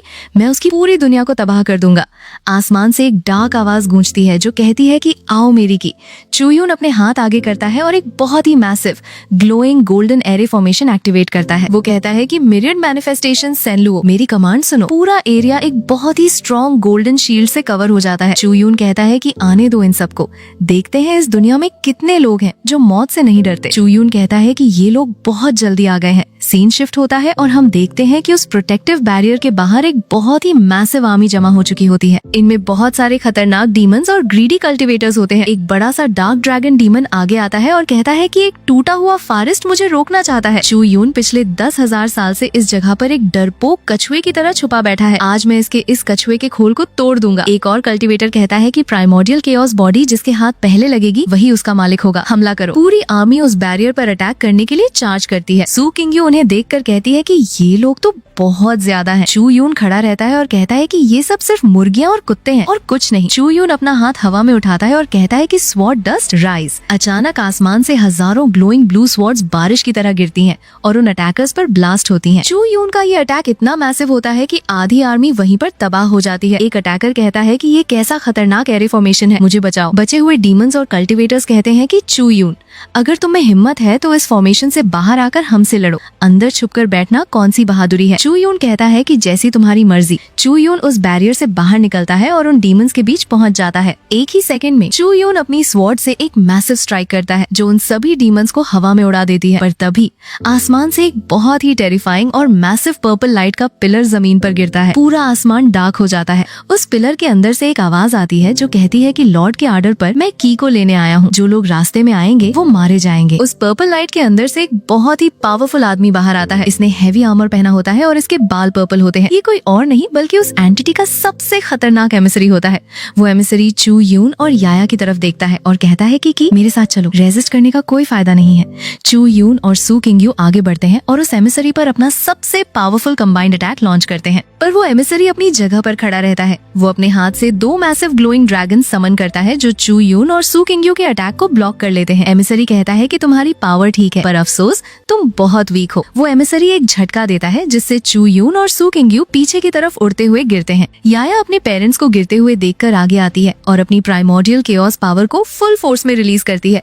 याया के चारों तरफ एक बहुत ही मैसिव और ब्लाइंडिंग गोल्डन शील्ड बन जाती है। एमिसरी उस शील्ड को देखकर कहता है कि इमॉर्टल वेनरेबल के इमेज का प्रोटोटाइप। इंटरेस्टिंग, सच में ये वही की है जिसे लॉर्ड ने चूज किया है। एमिसरी कहता है कि लगता है मुझे थोड़े स्पेशल मेथड्स यूज करने पड़ेंगे। एमिसरी अपने हाथ में एक बहुत ही डरावना और डार्क आर्टिफैक्ट निकालता है। ये एक अजीब सी आंख होती है जिसका नाम आई ऑफ निर्वाणा होता है। एमिसरी कहता है कि ये आर्टिफैक्ट स्पेसिफिकली तुम जैसी डिसोबीडियंट कीज को कंट्रोल करने के लिए बनाया गया है। चूयून जमीन से उठता है और कहता है कि रुक जाओ। चूयून उस एमिसरी पर दोबारा अटैक करने की कोशिश करता है पर एमिसरी अपनी पावर से चूयून को जमीन पर दबा देता है। एमिसरी कहता है कि अपना वक्त बर्बाद मत करो, लॉर्ड की एब्सोल्यूट पावर के सामने तुम्हारी हर कोशिश बेकार है। पर ठीक उसी वक्त आसमान से बहुत सारी ग्लोइंग स्वॉर्ड्स गिरती हैं और उस एमिसरी के अटैक को ब्लॉक कर देती हैं। वहाँ पर सू वानझेंग अपनी पूरी सू फैमिली की आर्मी और अलायंस के बाकी लीडर्स के साथ अपीयर होते हैं। सू वानझेंग कहते हैं कि जिसने भी मेरी सू फैमिली को टच करने की हिम्मत की, चाहे वो कितना भी स्ट्रॉन्ग क्यों ना हो, हम उसे जिंदा नहीं छोड़ेंगे। एमिसरी उन सबको देखकर कहता है कि एक झुंड कीड़ों का जो एक पेड़ को हिलाने की कोशिश कर रहा है। एमिसरी अपनी आई ऑफ निर्वाणा से एक बहुत ही मैसिव डार्क एनर्जी ब्लास्ट करता है जो पूरी अलायंस आर्मी को पीछे उड़ा देता है। सू वानझेंग और बाकी सब जमीन पर गिर जाते हैं। एमिसरी देखता है कि चूयून और अलायंस ने उसे घेर लिया है और वो याया को इतनी आसानी से नहीं ले जा सकता। एमिसरी कहता है कि मिशन फेल हो गया पर की ये गेम तो अभी बस शुरू हुई है। एमिसरी एक डार्क पोर्टल ओपन करता है और उसमें जाते हुए कहता है कि मैंने तुम सबके लिए एक गिफ्ट रखा है, इसे एंजॉय करना। एमिसरी वहाँ से गायब हो जाता है। चूयून सू किंग्यू के पास आता है पर जैसे ही वो सू किंग्यू को देखता है, सू किंग्यू की नेक पर एक बहुत ही डार्क और अजीब सा मार्क बना होता है जो एक ओवरग्लास यानी रेत घड़ी की तरह लग रहा होता है। चूयून कहता है कि ये क्या है? ये तो एक कर्स है। ये एक ऐसा काउंटडाउन कर्स है जो लाइफ ओरिजिन को एज अ फ्यूज यूज करता है। इसका नाम सोल डिवोरिंग ओवरग्लास है। सू किंग्यू एक एंशिएंट बुक निकालती है और उसमें उस कर्स के बारे में पढ़ती है। सू किंग्यू बताती है कि सोल डिवोरिंग ओवरग्लास इस केओस रियलम की सबसे विशियस और खतरनाक फॉरबिडन आर्ट्स में से एक है। एक बार अगर ये कर्ज लग जाए तो इसका कोई इलाज नहीं है। जैसे ही इस ओवरग्लास की रेत पूरी तरह से खत्म होगी, चू यून पूछता है कि तो क्या होगा। सू किंग्यू बताती है कि मेरी सोल पूरी तरह से डिस्ट्रॉय हो जाएगी, मैं हमेशा के लिए मर जाऊंगी और कभी रीइनकार्नेट नहीं हो पाऊंगी। चू यून कहता है कि कोई ना कोई रास्ता जरूर होगा। सू किंग्यू सोचती है और कहती है कि हाँ, एक रास्ता है, पर वो बहुत मुश्किल है। एंशिएंट रिकॉर्ड्स में लिखा है कि किसी भी केओस फॉरबिडन आर्ट को काउंटर करने के लिए हमें उससे भी ज्यादा प्रिमिटिव और प्योर केओस पावर की जरूरत होती है। चू यून पूछता है कि ज्यादा प्रिमिटिव केओस पावर। सू वानझेंग आगे आते हैं और बताते हैं कि हाँ, जब ये इमॉर्टल रियलम बना था तो उस वक्त 3000 केओस गॉड्स और डीमंस एग्जिस्ट करते थे। जब वो मरे तो उनकी ओरिजिन पावर से 3000 छोटे वर्ल्ड्स बन गए। इन्हें 3000 केओस रियलम्स कहा जाता है। सू किंग्यू कहती है कि लेजेंड्स वाले 3000 रियलम्स। सू किंग्यू बताती है कि इस कर्स को ब्रेक करने का सिर्फ एक ही तरीका है, हमें इनमें से किसी एक केओस रियलम में एंटर करना होगा, वहाँ से एक कंप्लीट हार्ट ऑफ केओस ढूंढना होगा और उसकी प्योर पावर को यूज करके इस कर्स को फोर्सफुली वॉश अवे करना होगा। सू वानझेंग पूछते हैं कि पर हम उस केओस रियलम में जाएंगे कैसे? ये तो सबसे बड़ा मसला है। चू यून कहता है कि एक ऐसी जगह है जहाँ से हम जरूर जा सकते हैं। चू यून सबको समझाता है कि वो लॉर्ड उस केओस गेट के थ्रू इस दुनिया में डिसेंड हो सकता है। तो इसका मतलब ये हुआ कि हम भी उसी केओस गेट को यूज करके रिवर्स में उस केओस रियलम के अंदर एंटर कर सकते हैं। सू किंग्यू चू यून को देखती है और कहती है कि तुम्हारा मतलब है तुम खुद चलकर वहाँ जाना चाहते हो। वो तो याया को ढूंढ रहा है और तुम खुद की को उसके दरवाजे तक ले जाना चाहते हो। सू किंग्यू कहती है कि तुम सब पागल हो गए हो। ये तो बिल्कुल वैसा ही है जैसे कोई भेड़ खुद चलकर शेर के मुंह में चली जाए। सू वानझेंग कहते हैं कि चू यून, तुम क्या कह रहे हो? क्या हम चुपचाप बैठकर याया की सोल को डिस्ट्रॉय होते हुए देखें? सू किंग्यू सजेस्ट करती है कि हम सील को और स्ट्रॉन्ग कर सकते हैं या कोई और हेवन डिफाइंड ट्रेजर ढूंढ सकते हैं। चू यून पूरे अलायंस के सामने खड़ा होकर कहता है कि सीनियर्स, आप लोगों को लग रहा है कि ये एक डेड एंड है, पर मुझे इसमें सर्वाइवल का अकेला रास्ता नजर आ रहा है। अगर हम पैसिव होकर सिर्फ डिफेंड करते रहे तो वो हमें एक एक करके इजीली डिस्ट्रॉय कर देगा। हमारी जीतने की अकेली उम्मीद ये है कि हम डायरेक्टली उसके घर पे हमला करें, उसके अपने टर्फ पर जाकर उससे सर्वाइवल की जंग लड़ें। सू किंग्यू कहती है कि सीनियर्स मौत से नहीं डरते, पर अगर आप और अंकल सू को कुछ हो गया तो याया का क्या होगा? इस अलायंस का क्या होगा? पूरे इमॉर्टल रियलम की होप खत्म हो जाएगी। सू वानझेंग पूछते हैं कि आखिर ये सब इतनी जल्दी कैसे हो गया? चू यून कहता है कि टाइम हमारे फेवर में नहीं है। चू यून सबकी तरफ देखता है और कहता है कि मेरा फैसला हो चुका है। जो लोग मुझे फॉलो करना चाहते हैं वो रुक सकते हैं और जो लोग डरते हैं वो अभी इस अलायंस को छोड़कर जा सकते हैं। मैं किसी को फोर्स नहीं करूंगा। सू वानझेंग आगे आते हैं और कहते हैं कि सू फैमिली और चू सीनियर्स हमेशा एक साथ जिएंगे और मरेंगे, हम पीछे नहीं हटेंगे। चू यून सू किंग्यू की तरफ देखता है और कहता है कि किंग्यू, ये सफर बहुत डेंजरस है, तुम और याया यहाँ रुको। सू किंग्यू इनकार करती है और कहती है कि मैं तुम्हारे साथ चलूंगी। चू यून कहता है कि नहीं। सू किंग्यू कहती है कि इमॉर्टल किंग आर्मर मुझे प्रोटेक्ट कर सकता है। याया का कर्ज मेरी ब्लड लाइन से कनेक्टेड है, मैं उसका प्रेशर शेयर कर सकती हूँ और सबसे जरूरी बात, हम हस्बैंड और वाइफ हैं। तुम्हारा बैटलफील्ड ही मेरा बैटलफील्ड है। चू यून एग्री कर लेता है। तभी सू किंग्यू की नेक पर मौजूद वो कर्ज ग्लो करने लगता है और तेजी से आगे बढ़ने लगता है। चू यून उस कर्ज को देखता है और कहता है कि उसने हमारी डिटर्मिनेशन को सेंस कर लिया है। वो लॉर्ड फोर्सफुली इस कर्ज को एक्सेलरेट कर रहा है। सू किंग्यू पूछती है कि हमारे पास कितना वक्त बचा है? चू यून जवाब देता है कि ज्यादा से ज्यादा 7 दिन। सीन शिफ्ट होता है। चू यून, सू किंग्यू और याया एक बड़े से टेलीपोर्टेशन एरे के सामने खड़े होते हैं। याया कहती है कि डैड, मॉम, आप दोनों जल्दी वापस आना। चू यून याया के पास घुटनों पर बैठता है और उसे समझाता है कि याया, डैड की बात याद रखना, तुम्हारी पावर तुम्हारे दिल से आती है। जब तक तुम्हारा दिल मजबूत है तब तक इस दुनिया की कोई भी ताकत तुम्हें हरा नहीं सकती। याया कहती है कि मैं याद रखूंगी डैड। सू किंग्यू याया को एक छोटी सी पाउच देती है और कहती है कि इसमें तुम्हारी मॉम ने तुम्हारे लिए प्रोटेक्टिव एमुलेट्स रखे हैं और बहुत सारे ड्राइड रेडिशेस भी हैं, अपना ख्याल रखना। चू यून सू वानझेंग की तरफ देखता है और कहता है कि सीनियर सू, घर की रिस्पॉन्सिबिलिटी अब आप पर है। सू वानझेंग कहते हैं कि बेफिक्र होकर जाओ, जब तक ये बूढ़ा जिंदा है इस इमॉर्टल रियलम में कोई तबाही नहीं मचा सकता। सू वानझेंग एक ग्लोइंग गोल्डन टोकन निकालते हैं और चू यून को देते हुए कहते हैं कि ये केओस स्वॉर्ड टोकन है, अगर तुम्हें वहाँ कोई एक्सट्रीम डेंजर फील हो तो इसे क्रश कर देना। चू यून और सू किंग्यू एरे के अंदर जाने ही वाले होते हैं कि अचानक एक मैसेंजर आता है। वो कहता है कि report, waste sea dragon palace पर हमला हो गया है। सू वानझेंग पूछते हैं कि किसने हमला किया। मैसेंजर बताता है कि वो केओस एमिसरी, वो अपने साथ एक ऐसी आर्मी लाया है जो कभी नहीं मरती। वो सब लिविंग कॉर्प्सेस हैं। उन्होंने ड्रैगन पैलेस को बुरी तरह तबाह कर दिया है और ड्रैगन किंग अब ज्यादा देर तक नहीं टिक पाएंगे। सू किंग्यू चू यून से कहती है कि चू यून, हमें पहले जाकर ड्रैगन क्लैन को बचाना होगा, पर चू यून कहता है कि नहीं, हम वहाँ नहीं जाएंगे, हम अपने ओरिजिनल प्लान के मुताबिक केओस रियलम में ही एंटर करेंगे। सू किंग्यू पूछती है कि क्या तुम सच में ड्रैगन क्लैन को मरने के लिए छोड़ दोगे? चू यून जवाब देता है कि मैं उन्हें नहीं छोड़ रहा, यहाँ आने से पहले ही मैंने ड्रैगन किंग को एक सीक्रेट मैसेज भेज भेज दिया था। हम एक छोटा सा सीन देखते हैं जहाँ ड्रैगन किंग उन अनडेड कॉर्प्सेस से फाइट कर रहे होते हैं। चू यून कहता है कि ड्रैगन किंग इतने स्ट्रॉन्ग हैं कि वो हमारे वापस आने तक उन्हें रोक लेंगे, हमें फोकस लूज नहीं करना है। चू यून और सू किंग्यू उस टेलीपोर्टेशन एरे के अंदर स्टेप करते हैं और वहाँ से टेलीपोर्ट हो जाते हैं। वो दोनों एक बहुत ही मैसिव डार्क और स्वर्लिंग वॉर्टेक्स के अंदर ट्रैवल कर रहे होते हैं। अचानक उस वॉर्टेक्स के अंदर से एक बहुत ही डरावनी और भारी आवाज आती है जो कहती है कि चू यून मेरे लॉर्ड, तुम्हारा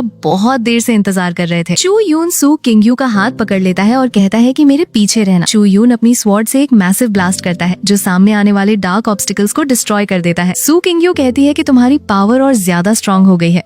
आखिरकार वो दोनों उस वॉर्टेक्स से बाहर निकलते हैं और एक बहुत ही डार्क और डरावनी जगह पर पहुंचते हैं। उनके सामने एक बहुत ही मैसिव और एंशिएंट दरवाजा होता है, पर उस दरवाजे के बिल्कुल सामने एक औरत खड़ी होती है। सू किंग्यू जैसे ही उस औरत को देखती है उसके हाथ से उसकी स्वॉर्ड गिर जाती है। वो कहती है कि मॉम आप अभी तक जिंदा हैं। वो औरत बिल्कुल सू किंग्यू की माँ जैसी दिख रही होती है, पर वो औरत कहती है कि लॉर्ड के आर्डर पर मैं इस दरवाजे को गार्ड कर रही हूँ, जो कोई भी यहाँ आएगा वो मारा जाएगा। चू यून सू किंग्यू को पीछे करता है और कहता है कि किंग्यू होश में आओ, ये ठीक नहीं लग रही, इसकी सोल पूरी तरह से एम्प्टी है। सू किंग्यू कहती है कि ये इम्पॉसिबल है, ये मेरी माँ है। चू यून कहता है कि नहीं, ये सिर्फ एक पपेट है जिसे उस लॉर्ड ने कंट्रोल किया हुआ है। वो पपेट औरत अपनी स्वॉर्ड निकालती है और बहुत ही फास्ट स्पीड से चू यून पर अटैक करती है। चू यून अपनी स्वॉर्ड से उसके अटैक को ब्लॉक करता है और कहता है कि इसकी स्वॉर्ड बहुत स्ट्रॉन्ग है, ये जिंदा होते वक्त जरूर किसी पीक इमॉर्टल एम्परर लेवल पर होगी। चू यून उस पपेट से फाइट करने लगता है। सू किंग्यू कहती है कि चू यून प्लीज उसे मत मारना, वो मेरी माँ है। चू यून कहता है कि वो अब सिर्फ हमें मारना चाहती है। वो पपेट औरत चू यून को पीछे धकेलकर सीधा सू किंग्यू की तरफ चार्ज करती है। वो अपनी स्वॉर्ड से सू किंग्यू पर एक डेडली स्ट्राइक करने ही वाली होती है कि अचानक याया की आवाज वहाँ गूंजती है, ग्रैंडमा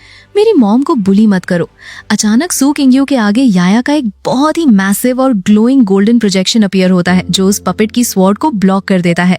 उस प्रोजेक्शन को देखकर उस पपेट औरत की आंखों से अचानक एक आंसू निकलकर जमीन पर गिरता है। चू यून इस मौके का फायदा उठाता है और आगे बढ़कर अपनी ग्लोइंग फिंगर उस पपेट के फोरहेड पर टच करता है। वो पपेट औरत वहीं पर डिसइंटीग्रेट होकर लाइट के पार्टिकल्स में बदल जाती है। चू यून उस दरवाजे की तरफ देखता है और कहता है कि अब हम अंदर जाएंगे। उस दरवाजे से आवाज आती है कि तुम अंदर आ सकते हो, पर पहले तुम्हें उस इनर डीमन ट्राइबुलेशन को पास करना होगा जो लॉर्ड ने तुम्हारे लिए प्रिपेयर किया है। अचानक एक बहुत बड़ा ब्लास्ट होता है, सीन शिफ्ट होता है और हम देखते हैं कि चू यून एक इल्यूजन में फंस चुका है। उसके सामने यान ची खड़ा होता है जो कहता है कि चू यून तुमने एक प्रोटेक्टर को मार दिया। चू यून इस गिल्ट और दर्द को बर्दाश्त नहीं कर पाता। वो अपने सिर को पकड़कर कहता है कि नहीं, पर तभी चू यून की वेस्ट पर लटका हुआ वो वाइन का God one drunk forget Soros अचानक से ग्लो करने लगता है। उस गॉड से उस ओल्ड स्वॉर्ड इमॉर्टल की आवाज आती है जो कहती है कि लिटिल गर्ल, इस वाइन का असली मकसद सिर्फ नशा करना नहीं है, बल्कि इसका असली काम इनर डीमंस को स्ले करना है। चू यून की आंखें अचानक खुलती हैं। वो उस इल्यूजन से पूरी तरह बाहर निकल चुका होता है। उसके सामने एक बहुत ही मैसिव और टेरिफाइंग एंटिटी अपने थ्रोन पर बैठी होती है। वो एंटिटी चू यून को देखती है और इसी के साथ हमारी ये सीरीज यहीं खत्म हो जाती है। तो दोस्तों,